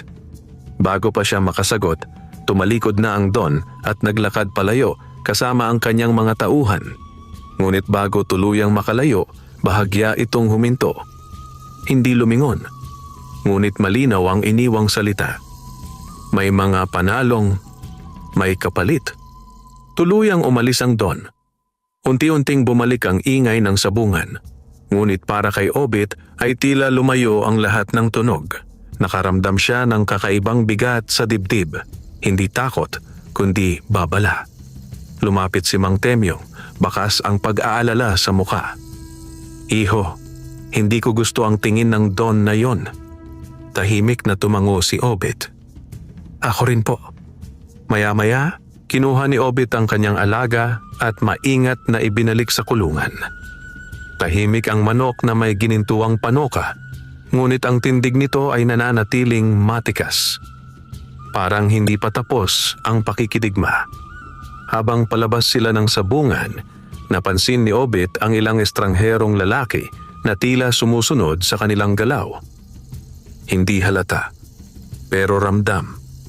Mas lalo niyang hinigpitan ang hawak sa kulungan. Sa araw na iyon, nanalo siya sa pinakamalaking laban ng kanyang buhay. Ngunit sa kaibuturan ng kanyang dibdib, alam niyang may mas mabigat na unos na paparating. At sa pagkakataong ito, hindi na lang panabong ang nakataya. Hindi agad umalis ng Tacloban sina Obit at Mang Temyong. Sa halip, dumiretso muna sila sa maliit na terminal upang magpahinga sandali bago bumiyahe pa uwi ng Leyte. Ngunit kahit nakaupo na sila sa isang sulok, hindi pa rin mapalagay si Obit. May kung anong mabigat na pakiramdam ang ayaw kumalas sa kanyang dibdib. "Napapansin mo ba?" Mahina niyang tanong kay Mang Temyong. Bahagyang kumunot ang noo ng matanda. "Ano yon, iho?" Hindi agad sumagot si Obit. Sa halip, marahan niyang iginiya ang tingin ng matanda sa kabilang bahagi ng terminal. 3 lalaki. Kunwaring nag-uusap, pero paminsan-minsan, pasimpleng sumusulyap sa kanila. Nanikip ang panga ni Mang Temyong. Mga tauhan ng Don, bulong nito. Tahimik na napahigpit ang hawak ni Obit sa kulungan. Hindi na ito kutob. Sigurado na siya. Hindi tayo pwedeng magtagal dito, sabi ng matanda. Tumango si Obit. Mabilis ngunit hindi halata, inayos nila ang kanilang mga gamit at tumungo sa sakayan ng jeep palabas ng lungsod. Ngunit kahit nasa biyahe na sila, ramdam pa rin ni Obit ang mga matang nakasunod. Hindi pa sila tinatantanan.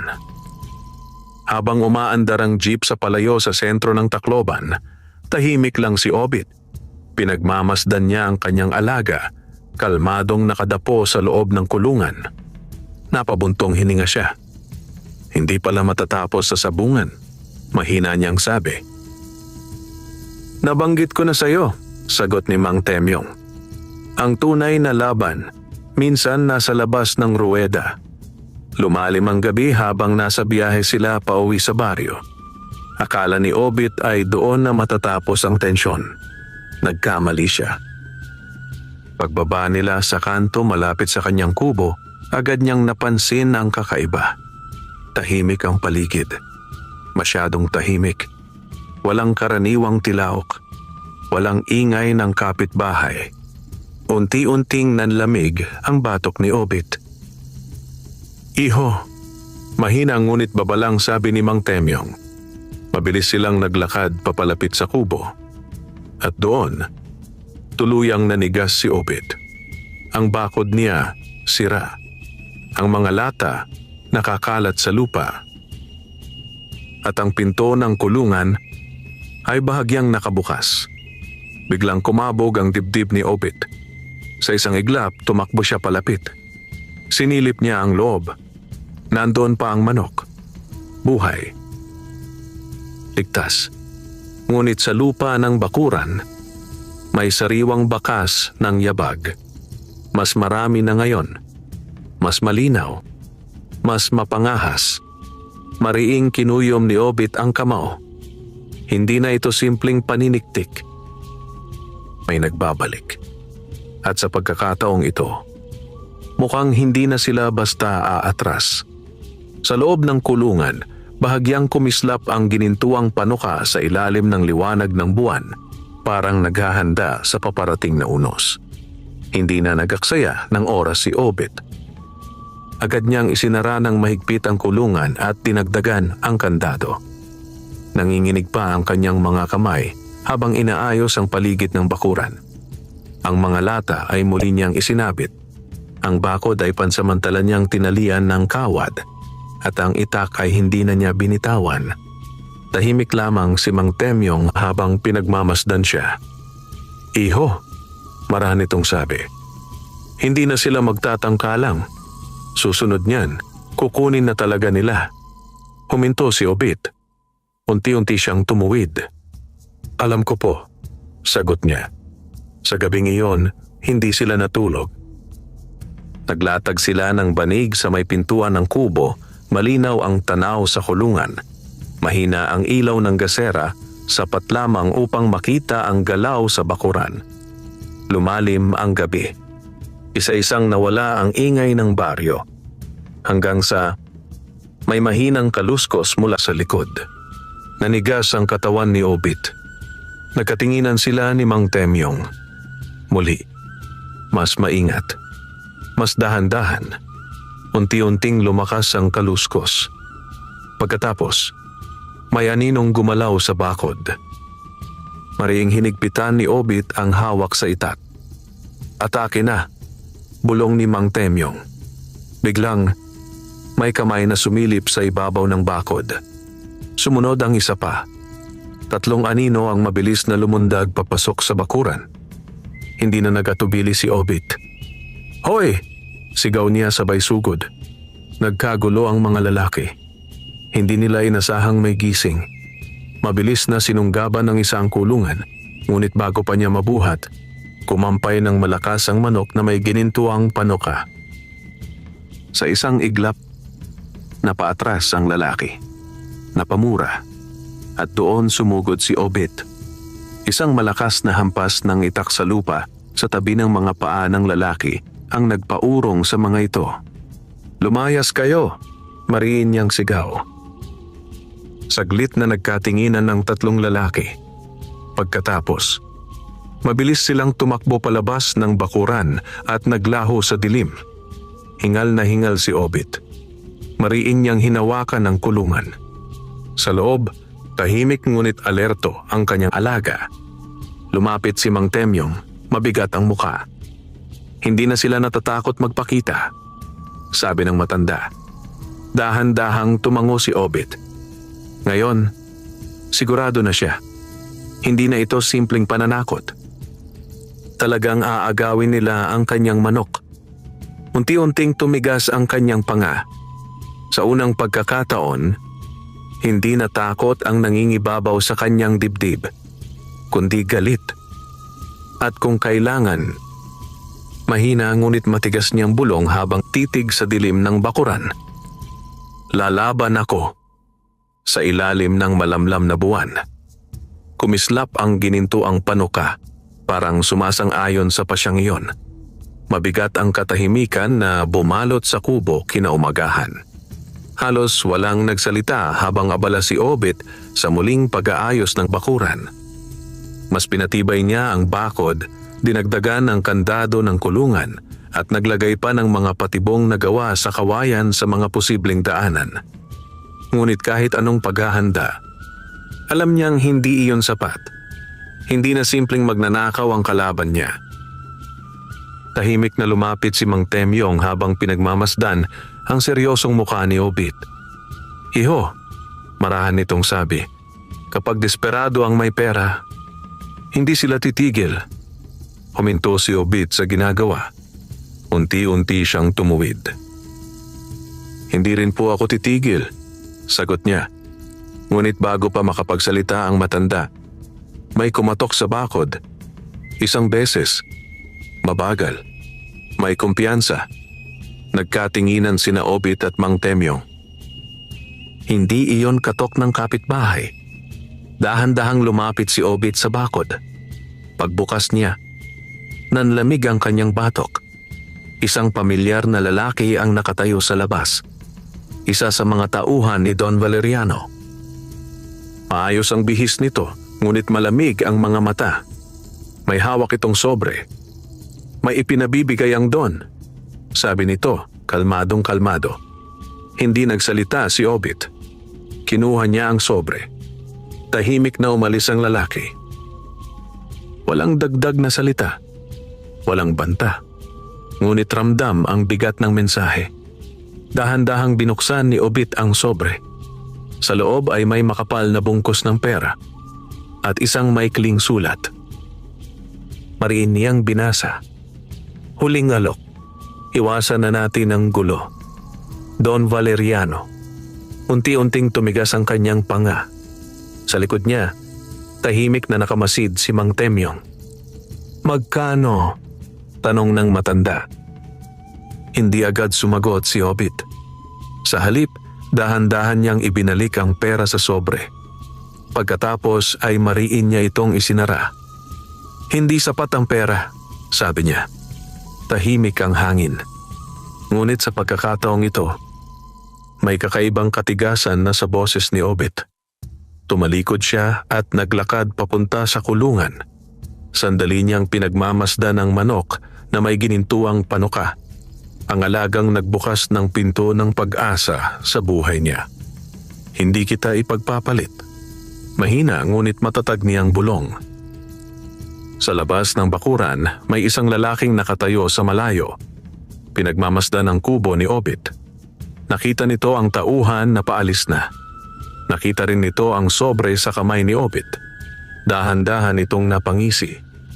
Kung ayaw sa maayos, mahina nitong sabi. Unti-unti itong tumalikod. May ibang paraan. At sa sandaling iyon, tuluyan nang umabot sa sukdulan ng galit ng Don. Mabigat ang pakiramdam ni Obit buong maghapon. Hindi na siya nilubayan ng kutob mula nang dumating ang sobre ni Don Valeriano. Kahit malinaw na ang kanyang desisyon, alam niyang may kapalit ang pagtanggi niya. At sa pagkakataong ito, pakiramdam niya ay malapit na itong singilin.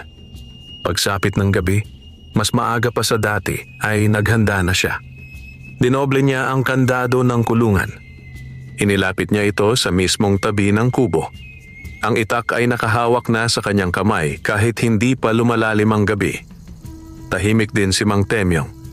Pareho nilang alam may mangyayari. Lumipas ang unang bahagi ng gabi. Tahimik. Masyadong tahimik. Hanggang sa may narinig silang malayong ugong ng makina. Nanigas si Obit. Unti-unting lumakas ang tunog. Papunta sa kanila. May sasakyan, bulong ni Mang Temyong.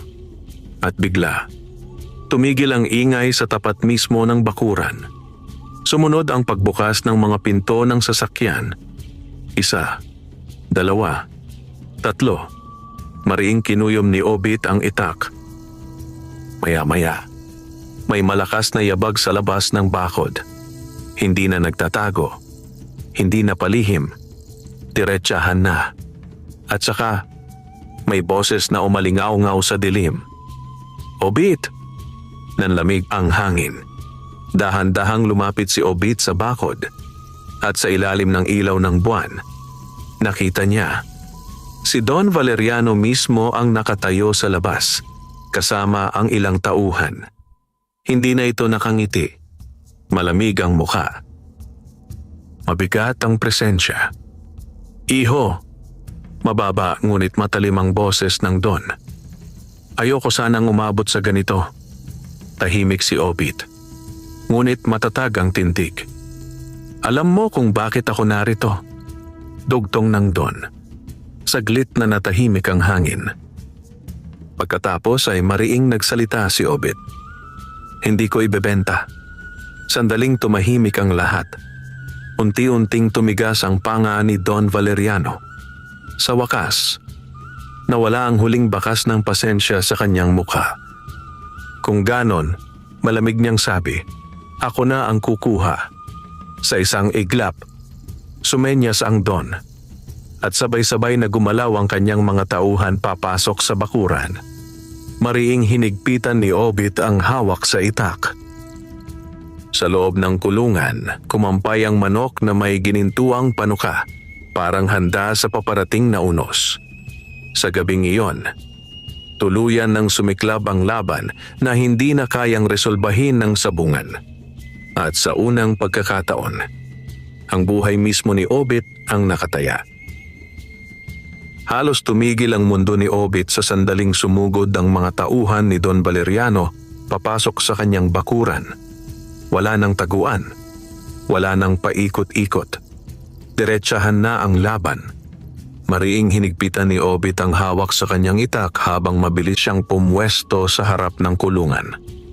Sa likod niya, tahimik ngunit alerto si Mang Temyong, may hawak na makapal na kahoy na maaaring gawing pamalo. Ang unang tauhan ay agad sumugod. Ngunit handa si Obit. Isang mabilis na hakbang pasulong at malakas niyang ibinagsak ang itak sa lupa sa mismong harap ng paa ng lalaki. Napaatras ito. Lumayo kayo. Mariing sigaw ni Obit. Saglit na nagalinlangan ang mga tauhan. Hindi nila inaasahang lalaban ang dating tahimik sa bungero. Sa labas ng bakod, malamig na nakamasid si Don Valeriano. Kunin ang manok, utos nito. Sa isang iglap, muling sumugod ang mga tauhan. Ngayon ay sabay-sabay. Nagkagulo ang bakuran. Umiwas si Obit sa isang sunggab at mabilis na itinulak ang lalaki palayo sa kulungan. Sa gilid, pinigilan ni Mang Temyong ang isa pang tauhan gamit ang kanyang kahoy. Ngunit mas marami ang kalaban. Unti-unting napipilitang umurong si Obit. Hanggang sa may isang tauhan na halos umabot na sa kulungan. Nanlaki ang mga mata ni Obit. Hoy! Sigaw niya sabay sugod. Ngunit bago pa makalapit ang lalaki, biglang kumampay ng malakas ang manok sa loob ng kulungan. Sa isang iglap, tumama ang matalim na ginintuang panuka sa kamay ng tauhan na nakahawak sa rehas. Napaatras ang lalaki, napamura sa sakit. Saglit na natigilan ang lahat. Sa ilalim ng ilaw ng buwan, kumislap ang ginintuang panoka. Tila buhay na buhay ang bangis nito. Maging si Don Valeriano ay bahagyang napapikit. Sa unang pagkakataon, may bakas ng inis sa kanyang mukha. Umatras muna, malamig nitong utos. Nagkatinginan ang mga tauhan. Pagkatapos ay dahan-dahan silang umurong palabas ng bakuran. Hingal na hingal si Obit. Hindi pa rin niya ibinababa ang itak. Sa labas ng bakod, muling nagsalita ang Don. "Matapang ka, Obit," sabi nito. "Pero hindi ka habang buhay makakapagbantay." Tumigil ito sandali. Ang mga mata nito ay malamig na nakapako sa kulungan. "Babalikan ko yan." Pagkatapos, tuluyan ang sumakay sa sasakyan ng Don at ang kanyang mga tauhan. Unti-unting nawala ang ugong ng makina sa dilim. Tahimik ang bakuran. Tanging hingal ni Obit ang maririnig. Lumapit si Mang Temyong, mabigat ang muka. "Iho," mahina nitong sabi, "hindi pa tapos to." Dahan-dahang tumango si Obit. Sa pagkakataong ito, buong-buo na ang kanyang loob. Mahigpit niyang hinawakan ang kulungan. Kung babalik siya, mahina ngunit matatag niyang bulong, "Handa na ako." Sa ilalim ng malamlam na buwan ng Leyte, kumislap ang ginintuang panuka. Tila naghihintay sa susunod na yugto ng digmaan. Halos hindi sumikat ang araw sa baryo kinabukasan. May mabigat na ulap na tila nakasabit sa kalangitan. Parang sumasalamin sa bigat ng nangyari noong gabi. Tahimik si Obit habang pinapakain ang kanyang alaga, ngunit halata ang pagod sa kanyang mga mata. Hindi na ito basta laban sa sabungan. Isa na itong tunay na sigalot. Sa may lilim ng punong mangga, nakaupo si Mang Temyong, malalim ang iniisip. Kanina pa siya tahimik, mas tahimik kaysa karaniwan. Napansin niyon ni Obit. "May gusto po ba kayong sabihin?" tanong niya. Hindi agad sumagot ang matanda. Sa halip, tumingin muna ito sa manok na may ginintuang panuka. Matagal. Mapanuri. Parang may matagal nang iniingatang alaala. Sa wakas, mabigat itong napabuntong hininga. "Iho," marahan nitong sabi. "May hindi pa ako nasasabi sa'yo." Napakunot ang noo ni Obit. "Ano po yon?" Sandaling tumahimik ang matanda bago nagsalita. "Hindi ito ang unang beses na may lumitaw na manok na may ginintuang panoka sa Leyte." Nanigas si Obit. Dahan-dahan siyang napalingon sa kanyang alaga. "Ano pong ibig ninyong sabihin?" Umayos ng upo si Mang Temyong, tila bumabalik sa isang lumang alaala. Mga 30 taon na ang nakalipas simula nito. May isang sabungero rin dito sa probinsya. Mahirap, tulad mo. Tahimik na nakinig si Obit. Bigla ring may napadpad na kakaibang panabong sa kanya. Parehong-pareho sa alaga mo, matalino, mabilis, at may ginintuang panuka. Unti-unting bumilis ang tibok ng puso ni Obit. Ano pong nangyari sa kanya? Sandaling tumingin si Mang Temyong sa malayo. "Una, sunod-sunod ang panalo niya," sabi ng matanda. "Yumaman, nakilala, kinaiinggitan." Huminto ito. Lalong nanikip ang dibdib ni Obit. Pero habang tumatagal, dugtong ng matanda, dumami ang gustong umagaw sa manok. Tahimik ang hangin. Isang gabi, mababa ang boses ni Mang Temyong. Bigla na lang siyang nawala. Nanlamig ang batok ni Obit. Hindi na nakita ang sabungero, patuloy ng matanda. At ang manok, parang naglaho rin. Matagal na natahimik si Obit. Ramdam niya ang unti-unting pagbigat ng lahat. Kaya pala, mahina niyang bulong. Tumango si Mang Temyong. "Hindi lang swerte ang dala ng ganyang alaga, iho," sabi nito. "May kasunod din na panganib." Dahan-dahang tumingin si Obit sa kulungan. Nakatayo roon ang manok, matikas, kalmado, at tila walang pakialam sa bigat ng kwentong kakarinig lang niya. Maring kinuyom ni Obit ang kanyang kamao. Sa halip na umurong, Mas lalo pang tumibay ang kanyang loob.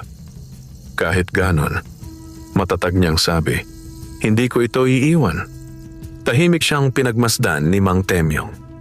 At sa unang pagkakataon, bahagya itong napangiti. Alam ko, sabi ng matanda. Kaya nga ikaw ang napili. Napakunot ang noo ni Obit. Napili? Ngunit bago pa makapagtanong si Obit, biglang may malakas na busina na umalingaw-ngaw mula sa kalsada ng baryo. Nanigas silang dalawa. Dahan-dahang napalingon si Obit sa labas ng bakuran. May paparating na panibagong bisita. At sa kutob niya, hindi ito magdadala ng kapayapaan. Malakas ang alikabok na iniwan ng sasakyang huminto sa tapat ng bakuran ni Obit. Hindi ito ang mamahaling kotse ni Don Valeriano. Mas simple, ngunit maayos. Dahan-dahang bumukas ang pinto ng sasakyan at bumaba ang isang lalaking nasa edad 50. Maayos ang barong, tuwid ang tindig at may matang mapanuri ngunit hindi malamig. Napakunot ang noo ni Obit. Hindi niya ito kilala. Ngunit may kakaibang bigat ang presensya ng bagong dating. Lumapit ang lalaki sa bakod at magalang na tumango. Magandang umaga, kalmado nitong bati. Ikaw ba si Obit? Opo, sagot ni Obit. Maingat. Lumapit si Mang Temyong sa kanyang tabi. Sandaling pinagmasdan ng estranghero ang kulungan. Nang makita ang manok na may ginintuang panuka, bahagyang nagbago ang kanyang ekspresyon. Tila nakumpirma ang matagal na niyang hinahanap. Hindi ako kaaway, sabi ng lalaki. Ako si Hukom Ledesma, retiradong huwes sa Tacloban. Tahimik si Obit. Ngunit bahagyang lumuwag ang kanyang balikat. Hindi tulad ng mga tauhan ng Don ang tindig ng lalaki. May bigat, pero may respeto. Ikaw ang usap-usapan ngayon sa sabungan, patuloy ni Hukom Ledesma. At may gusto sana akong ialok. Bahagyang nanikip ang dibdib ni Obit. Kung tungkol po sa pagbili, umiling ang huwes. Hindi, sabi nito. Hindi ko bibilin ang manok mo. Saglit na natahimik ang hangin. Nagkatinginan sina Obit at Mang Temyong. Kung ganon po, ano ang sadya ninyo? Lumapit ng kaunti si Hukom Ledesma at ibinaba ang boses. Babala, sabi niya. Nanigas si Obit. Kilala ko si Don Valeriano, patuloy ng huwes. At kapag may gusto yon, hindi basta sumusuko. Mabigat ang bawat salita. Hindi kaniya titigilan. Tahimik ang bakuran. Ngunit sa pagkakataong ito, hindi takot ang naramdaman ni Obit, kundi kumpirmasyon. Alam na niya yon. Bakit po ninyo ako binabalaan? Tanong niya. Sandaling tumingin ang huwes sa manok na may ginintuang panuka. May kakaibang lungkot ang dumaan sa kanyang mukha. Dahil minsan na akong nakakita ng ganyan, mababa nitong sabi. Nanlaki ang mga mata ni Obit. 3 dekada na ang nakalipas, dugtong ng huwes. Ako ang nag-imbestiga sa pagkawala ng sabongerong may ganyang panabong. Tahimik si Mang Temyong. Parang matagal na niyang hinihintay marinig ang kumpirmasyong iyon. Hindi na siya nakita, sabi ng huwes. At simula noon, may mga mata na palaging naghahanap kapag may lumilitaw na ginintuang panuka. Nanikip ang dibdib ni Obit. Unti-unting lumalim ang lahat. Hindi na ito simpleng inggit. Parang may mas malaki pang puwersang nakamasid. Dahan-dahang tumuwid si Obit. Salamat po sa babala, matatag niyang sabi. Matagal siyang tinitigan ni Hukom Ledesma. Pagkatapos ay marahan itong tumango. Mag-ingat ka, iho, sabi nito. Dahil ang laban mo ngayon, hindi na lang laban ng sabonghero. Tumalikod ang huwes at bumalik sa sasakyan. Unti-unting umandar ito palayo. Tahimik na naiwan si Obit sa gitna ng bakuran. Sa loob ng kulungan, kumislap ang ginintuang panuka sa ilalim ng araw. At sa sandaling iyon, mas lalo pang luminaw ang panganib na kanyang kinakaharap.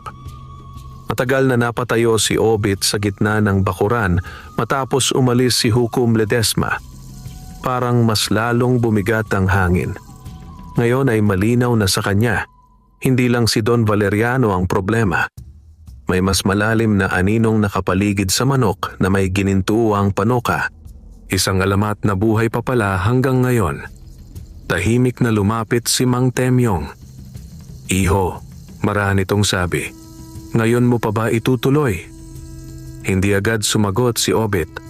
Sa halip, lumapit siya sa kulungan at matagal na pinagmamasdan ang kanyang alaga. Nakatayo roon ang manok. Kalmado, matikas, at tila walang pakialam sa bigat ng mundong nakapaligid sa kanila. Napabuntong hininga si Obit. Naalala niya ang mga panahong halos wala siyang makain. Ang mga gabing nag-iisa siya sa kubo. Ang mga pagkatalong paulit-ulit na sumubok sa kanyang loob. At ngayon, ito na ang unang pagkakataong naramdaman niyang may kakampi siya sa kapalaran. Marin niyang kinuyom ang kamao. "Hindi ako uurong," mababa ngunit buo niyang sabi. Tahimik si Mang Temyong. Ngunit sa pagkakataong ito, hindi na siya nagulat. Parang matagal na niyang alam ang magiging sagot. "Kung ganon," sabi ng matanda, "kailangan na nating maghanda sa mas mabigat na laban." Napatingin si Obit sa kanya. "Anong ibig ninyong sabihin?" Lumapit si Mang Temyong at ibinaba ang boses. "May darating na Grand Derby sa Cebu sa loob ng 2 linggo," sabi nito. "Mas malaki pa sa Tacloban. Doon pumupunta ang pinakamalalakas na sabonghero sa Visayas." Nanlaki ang mga mata ni Obit. "Kasama si Don Valeriano?" Marahang tumango ang matanda. At hindi lang siya. Natahimik si Obit. Ramdam niya ang bigat ng desisyong nasa harap niya. Mas malaking laban. Mas malaking panganib. Mas maraming matang nakamasid. Ngunit kasabay nito, mas malaking pagkakataon. Dahan-dahan siyang tumuwid. Ang dating pagod na sabongero ay tuluyan nang napalitan ng isang lalaking handang tumaya ng lahat. "Sasali tayo," mariin niyang sabi. Sa unang pagkakataon matapos ang sunod-sunod na panganib, bahagyang napangiti si Mang Temyong. "Yan ang hinihintay kong marinig," sabi nito. Sa loob ng kulungan, kumampay ng marahan ng manok na may ginintuang panuka, parang sumasang-ayon sa pasyang iyon. Ngunit sa di kalayuan ng baryo, may isang lalaking tahimik na nakamasid sa kubo ni Obit mula sa loob ng isang nakaparadang sasakyan. Mabagal ang kanyang paghinga. At sa kanyang labi, unti-unting sumilay ang isang malamig na ngiti. "Magkita tayo sa Cebu, Obit." At sa sandaling iyon, tuluyan nang nakatakda ang pinakamalaking laban sa buhay ng sabongherong minsang halos mawalan ng pag-asa. Mula nang magpasya si Obit na sumabak sa Grand Derby sa Cebu, tuluyan nang nag-iba ang takbo ng kanyang mga araw. Hindi na ito basta paghahanda para manalo. Paghahanda na ito para mabuhay. Maaga siyang gumigising, mas maaga pa kaysa dati. Sa unang liwanag ng umaga, naroon na siya sa likod ng kubo. Maingat na inaalagaan ang kanyang alagang may ginintuang panoka. Mas pinili na niyang huwag na itong ilabas sa mga karaniwang ensayo. Sa halip, mas pinagtibay niya ang kondisyon nito. Maingat ang patuka, kontrolado ang galaw, at masusing sinusuri ang bawat kilos. Tahimik na nakamasid si Mang Temyong habang ginagawa iyon ni Obit. "Iba ka na, iho," sabi ng matanda isang umaga. Hindi lumingon si Obit. "Kailangan na po," sagot niya. At totoo iyon. Hindi na siya ang dating sabongerong umaasa lang sa tsamba. Ngayon, nag-iisip na siya ng bawat galaw. Lumipas ang mga araw at unti-unting kumalat sa baryo ang balitang sasali si Obit sa Grand Derby sa Cebu. Mas dumami ang mga osisero. Mas dumami ang mga matang nagmamasid. At mas lalo siyang naging maingat. Isang gabi, Habang sinusuri niya ang kulungan bago matulog, napansin niyang kakaibang kalmado ang kanyang alaga. Hindi ito balisa, hindi rin agresibo. Parang handang-handa. Napabuntong hininga si Obit. Malayo na ang narating natin. Mahina niyang bulong. Kinabukasan, dumating si Mang Temyong na may dalang balita. "Iho," sabi nito. Seryoso ang muka. "Nakumpirma ko na. Sasali rin si Don Valeriano sa Cebu." Hindi na nagulat si Obit. Parang inaasahan na niya iyon. May dala raw bagong panabong, dugtong ng matanda. Mas mabangis pa sa Black General. Saglit na nanahimik si Obit. Unti-unti niyang hinaplos ang leeg ng kanyang alaga. Kung ganon, mababa ngunit matatag niyang sabi, lalong kailangan nating maging handa. Tahimik silang dalawa sa ilalim ng papalubog na araw. Ngunit sa kaibuturan ng puso ni Obit, may kakaibang kumpiyansa na siyang nararamdaman. Hindi yabang, hindi padalos-dalos na tapang, kundi ang tahimik na paniniwala ng isang taong ilang beses nang nadapa at natutong tumayo ng mas matibay. Sa loob ng kulungan, kumislap ang ginintuang panuka sa huling liwanag ng araw. At sa sandaling iyon, unti-unti nang lumalapit ang laban na maaaring tuluyang magbago sa kapalaran ni Obit para sa ikabubuti o para sa kapahamakan. Madilim pa ang langit nang tuluyang magsimula ang paglalakbay ni na Obit at Mang Temyong. Tahimik ang baryo ng San Roque sa Leyte habang maingat nilang isinasakay ang kulungan ng manok na may ginintuang panuka sa inuupahang tricycle. Wala nang usapan. Pareho nilang alam na ang biyahe na ito ay hindi na basta pagpunta sa Derby. Ito na ang pinakamabigat na hakbang sa buhay ni Obit. Mahigpit niyang hinawakan ang kulungan habang umaandar ang tricycle sa baku-bakong daan palabas ng baryo. Sa loob, kalmado ang kanyang alaga, tila walang anumang kaba sa paparating na laban. Napabuntong hininga si Obit. Sana ganito rin ako kakalma, bulong niya. Bahagyang napangiti si Mang Temyong sa tabi niya. Hindi kailangan ng walang kaba, sabi ng matanda. Ang kailangan, buo ang loob. Tahimik na tumango si Obit. Pagdating nila sa pantalan, mas marami na ang tao kaysa dati. Halatang may malaking derby na paparating. Sunod-sunod ang sabongero, may mga dalang mamahaling kulungan at may mga grupong may kasamang tauhan. Mas lalong naging alerto si Obit. Hindi niya iniwan sa paningin ang kanyang alaga kahit saglit. Habang naghihintay sila ng barkong sasakyan, may ilang sabongero ang napapatingin sa kanilang kulungan. May mga bulong, may mga matang sumusukat. Kumalat na ang pangalan niya. "Iho." Mahina ngunit babala ang tono ni Mang Temyong. Simula pa lang to. Tumango si Obit. Ramdam na niya. Pag-akyat nila sa barko, mas lalo niyang hinigpitan ang pagbabantay. Pinili nilang umupo sa isang sulok kung saan malinaw ang tanaw sa paligid. Lumalim ang biyahe. Tahimik ang alon. Ngunit hindi mapalagay ang dibdib ni Obit. Makalipas ang halos isang oras, napansin niya ang isang lalaking kanina pa palakad-lakad sa kubyerta. Hindi ito sabonghero sa unang tingin. Masyadong maayos ang bihis, masyadong mapanuri ang mata. At paminsan-minsan, sumusulyap sa kanila. Nanikip ang panga ni Obit. "Napansin mo?" Bulong niya kay Mang Temyong. Hindi na lumingon ang matanda. "Kanina pa," sagot nito. Tahimik na nagdaan ang ilang minuto. Hanggang sa biglang lumapit ang lalaki. Huminto ito ilang hakbang mula sa kanila. At sa mahinang boses ay nagsalita. "Magandang biyahe sana kung hindi kayo sinusundan." Nanlamig ang batok ni Obit. Dahan-dahan siyang tumingala. Hindi niya kilala ang lalaki. Ngunit isang bagay ang sigurado. Mas lalo pang lumalalim ang gulong kanilang pinasok. Nanatiling tahimik si Obit habang nakatingin sa lalaking lumapit sa kanila sa kubyerta. Hindi niya ito kilala. Ngunit ang tindig nito ay hindi katulad ng mga osisero sa sabungan. May bigat ang bawat galaw, parang sanay sa pagbabantay, sanay sa panganib. Anong ibig mong sabihin? Maingat na tanong ni Obit.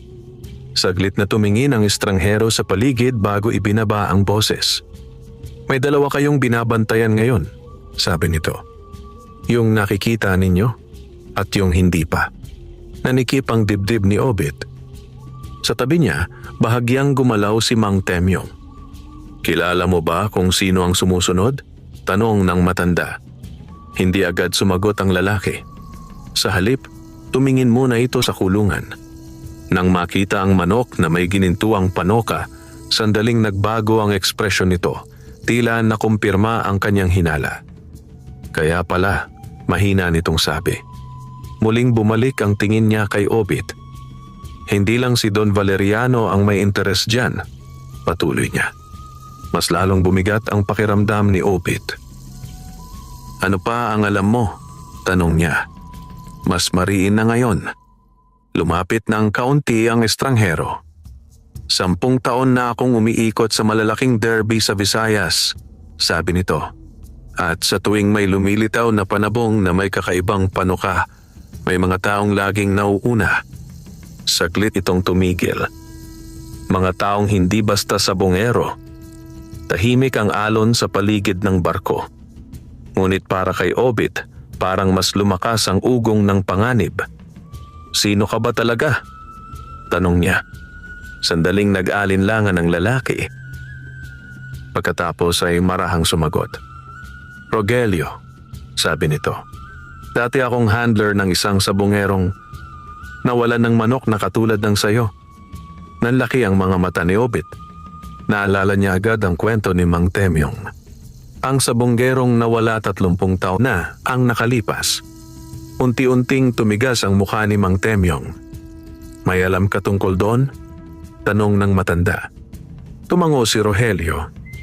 Mas marami kaysa sa gusto kong maalala. Sandaling natahimik ang tatlo. Pagkatapos ay diretsong tumingin si Rogelio kay Obit. Makinig ka sa akin. Mababa ngunit seryoso niyang sabi. Pagdating sa Cebu, huwag kang magtiwala agad kanino man. Humigpit ang hawak ni Obit sa kulungan. Bakit mo kami tinutulungan? Tanong niya. Sandaling tumingin si Rogelio sa malayo, parang may mabigat na alaala. Dahil minsan, mahina niyang sabi, huli na nang may magbabala sa amin. Tumahimik ang hangin.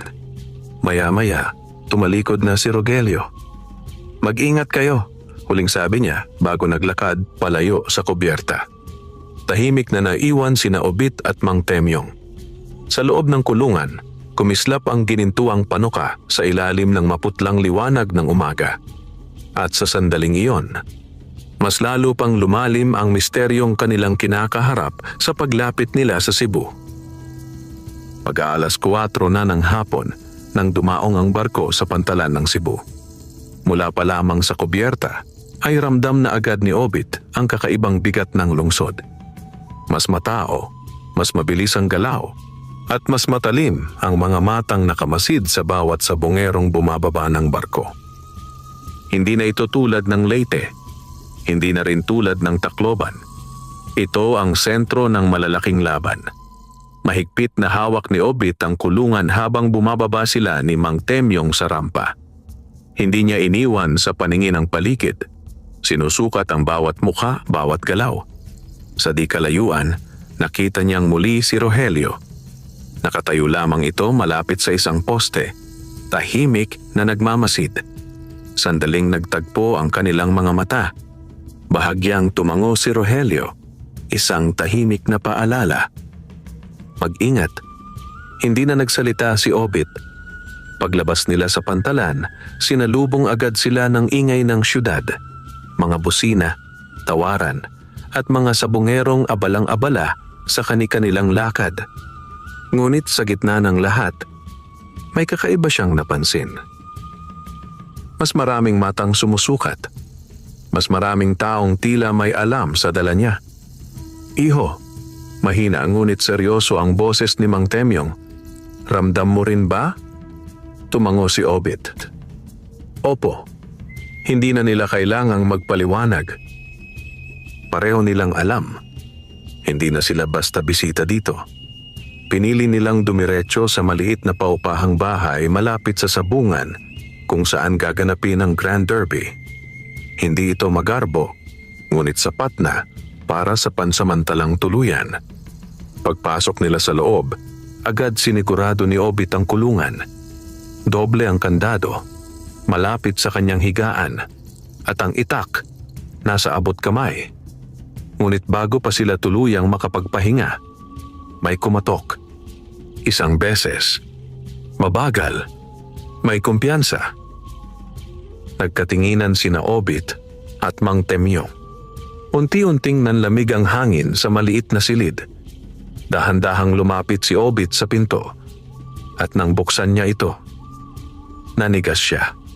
Sa harap niya, nakatayo si Don Valeriano. May malamig na ngiti sa labi. At last, mahina nitong sabi. Tuluyang bumigat ang hangin sa kanilang paligid. Parang tumigil ang oras sa maliit na silid nang makita ni Obit si Don Valeriano sa pintuan. Tahimik, matikas, at may malamig na ngiting hindi umaabot sa mga mata. Sa likod ng Don ay nakatayo ang dalawa nitong tauhan. Parehong tahimik, ngunit halatang handang gumalaw anumang sandali. Mahigpit na hinawakan ni Obit ang gilid ng pinto. Ano po ang kailangan ninyo? Maingat niyang tanong. Bahagyang tumingin si Don Valeriano sa loob ng silid, diretso sa kulungan ng manok na may ginintuang panuka. Hindi na ako magpapaligoy-ligoy, kalmado nitong sabi. Huling alok na ito. Nanikip ang dibdib ni Obit. Hindi siya nagsalita. Dahan-dahang inilabas ng Don ang isang sobre mula sa loob ng kanyang Amerikana at iniabot ito. Mas makapal. Mas mabigat. Presyo na hindi mo na kailangang pag-isipan. Dagdag nito. Tahimik ang hangin. Sa likod, bahagyang gumalaw si Mang Temyong, handa, mapagmatyag. Ngunit si Obit, hindi agad kumilos. Sa halip, dahan-dahan niyang tiningnan ang sobre. Pagkatapos, marahang umiling. Hindi ko po ibebenta. Sa unang pagkakataon, tuluyang nawala ang ngiti ni Don Valeriano. Tahimik ang ilang segundo. Pagkatapos ay napabuntong hininga ang Don, parang naubos na ang pasensya. Matigas talaga ang ulo mo, malamig nitong sabi. Unti-unti itong lumapit ng isang hakbang. Alam mo ba kung ilang beses na akong tinanggihan? Dugtong nito. Bihira. Hindi umatras si Obit. Sa pagkakataong ito, pantay na niyang sinalubong ang tingin ng mayamang sabongero. Hindi ko po kailangan ng pera ninyo. Muling natahimik ang silid. Sa likod ng mga mata ng Don, may kumislap na inis. Ngunit mabilis din itong nawala. Sa halip, may ibang uri ng ngiti ang unti-unting sumilay sa kanyang labi. Mas malamig, mas delikado. Kung ganon, mababa nitong sabi. Sa ruweda na lang tayo mag-usap. Nanigas ang batok ni Obit. Tumuwid si Don Valeriano. Grand Derby, semifinals, patuloy nito. Iyan ang gusto kong laban. Napahigpit ang hawak ni Obit sa pinto. Hindi na ito simpleng hamon. Ito na ang hinahanap ng Don. Isang laban na may malinaw na panalo at malinaw na talo. Bago tuluyang tumalikod, muling nagsalita ang Don. At kapag natalo ka, Obit, sandaling tumigil ang lalaki. Kusang loob mong ibibigay sa akin ang manok. Tahimik ang silid. Walang hangin na gumalaw. Pagkatapos, tuluyan nang naglakad palayo si Don Valeriano kasama ang kanyang mga tauhan. Dahan-dahang isinara ni Obit ang pinto. Matagal siyang napatayo roon. Sa likod niya, marahang nagsalita si Mang Temyong. Iho. Unti-unting tumingin si Obit sa kulungan. Sa ilalim ng mahinang ilaw, kumislap ang ginintuang panuka. At sa pagkakataong ito, alam na niya. Hindi na maiiwasan ang huling sagupaan. Dumating ang araw ng Grand Derby sa Cebu na tila mas mabigat kaysa sa lahat ng naunang laban ni Obit. Maagang gumising ang lungsod. Mula pa lamang sa labas ng sabungan ay umaalingaw-ngaw na ang sigawan ng mga sabungero, ang tawaran ng pustahan at ang matinis na tilaok ng mga panabong na maghaharap-harap sa ruweda. Ngunit sa maliit na silid na tinutuluyan ni na Obit, tahimik. Masyadong tahimik. Maingat na hinaplos ni Obit ang leeg ng kanyang alagang may ginintuang panuka. Ramdam niya ang init ng katawan nito. Buhay, kalmado at tila handang-handa. Hanggang dito na tayo. Mahina niyang bulong. Sa likod niya, tahimik na nakamasid si Mang Temyong. "Iho!" marahan nitong sabi. "Kahit anong mangyari, ipinaglaban mo ang tama." Hindi sumagot si Obit, ngunit tumango siya. At sa sandaling iyon, buo na ang loob niya. Pagsapit nila sa sabungan, tila mas mabigat ang hangin kaysa dati. Punong-puno ang ruweda. Naroon ang pinakamalalakas na sabongero sa Visayas. At sa nakataas na bahagi, nakatayo si Don Valeriano, nakatitig, naghihintay. Hindi nagtagal, tinawag ang semifinal match. Obit ng Leyte, laban kay Don Valeriano. Sumabog ang sabungan sa ingay. Mabagal na naglakad si Obit papunta sa gitna ng ruweda. Hawak ang kanyang alaga. Sa bawat hakbang, ramdam niya ang bigat ng lahat. Ang mga banta, ang mga habol, ang mga gabing halos hindi siya nakatulog. Sa kabilang panig, inilabas ang bagong kampeon ng Don. Mas mabangis kaysa sa Black General. Mas malaki. Mas agresibo ang tindig. Nagbulungan ang mga tao. Delikado yan. Hindi pa natatalo yan. Ngunit si Obit, hindi na natinag. Pinaghinarap ang dalawang panabong. Tahimik ang ruweda. Sumenyas ang sentensyador. At sa isang iglap, sumiklab ang pinakamahalagang laban sa buhay ni Obit. Mabilis ang unang sagupaan. Mabangis ang kalaban. Sunod-sunod ang atake. Napasinghap ang mga tao. Ngunit, tulad ng dati, kalmado ang ginintuang panoka. Umiwas. Umiikot. Naghihintay. Lumipas ang ilang matitinding palitan. Hanggang sa dumating ang sandali. Sa isang kisap mata, kumislap ang ginintuang panoka. Isang malinis. Eksakto. Tahimik ang ruweda. Isang iglap pa. At ang kampeon ng Don ay bumagsak. Sumabog ang buong sabungan. Sigawan. Palakpakan. Hindi makapaniwala ang karamihan. Ngunit si Obit nanatiling nakatayo. Tahimik. Hingal. Unti-unti niyang binuhat ang kanyang alaga. Panalo sila. Sa wakas, sa nakataas na bahagi, nakatayo si Don Valeriano. Malamig ang mukha. Walang ngiti. Walang galaw. Matagal niyang tinitigan si Obit. Pagkatapos, dahan-dahan siyang tumalikod at naglakad palayo. Sa gitna ng nagkakagulong sabungan, marahang napaupo si Obit. Hindi siya sumigaw. Hindi siya nagdiwang. Sa halip, mahigpit niyang niyakap ang kulungan. Sa unang pagkakataon sa mahabang panahon, nararamdaman na niya. Nagbago na ang kapalaran niya. At sa ilalim ng malakas na ilaw ng ruweda, kumislap ang ginintuang panoka. Tila isang biyayang dumating. Sa tamang taong handang ipaglaban ito hanggang dulo. Wakas.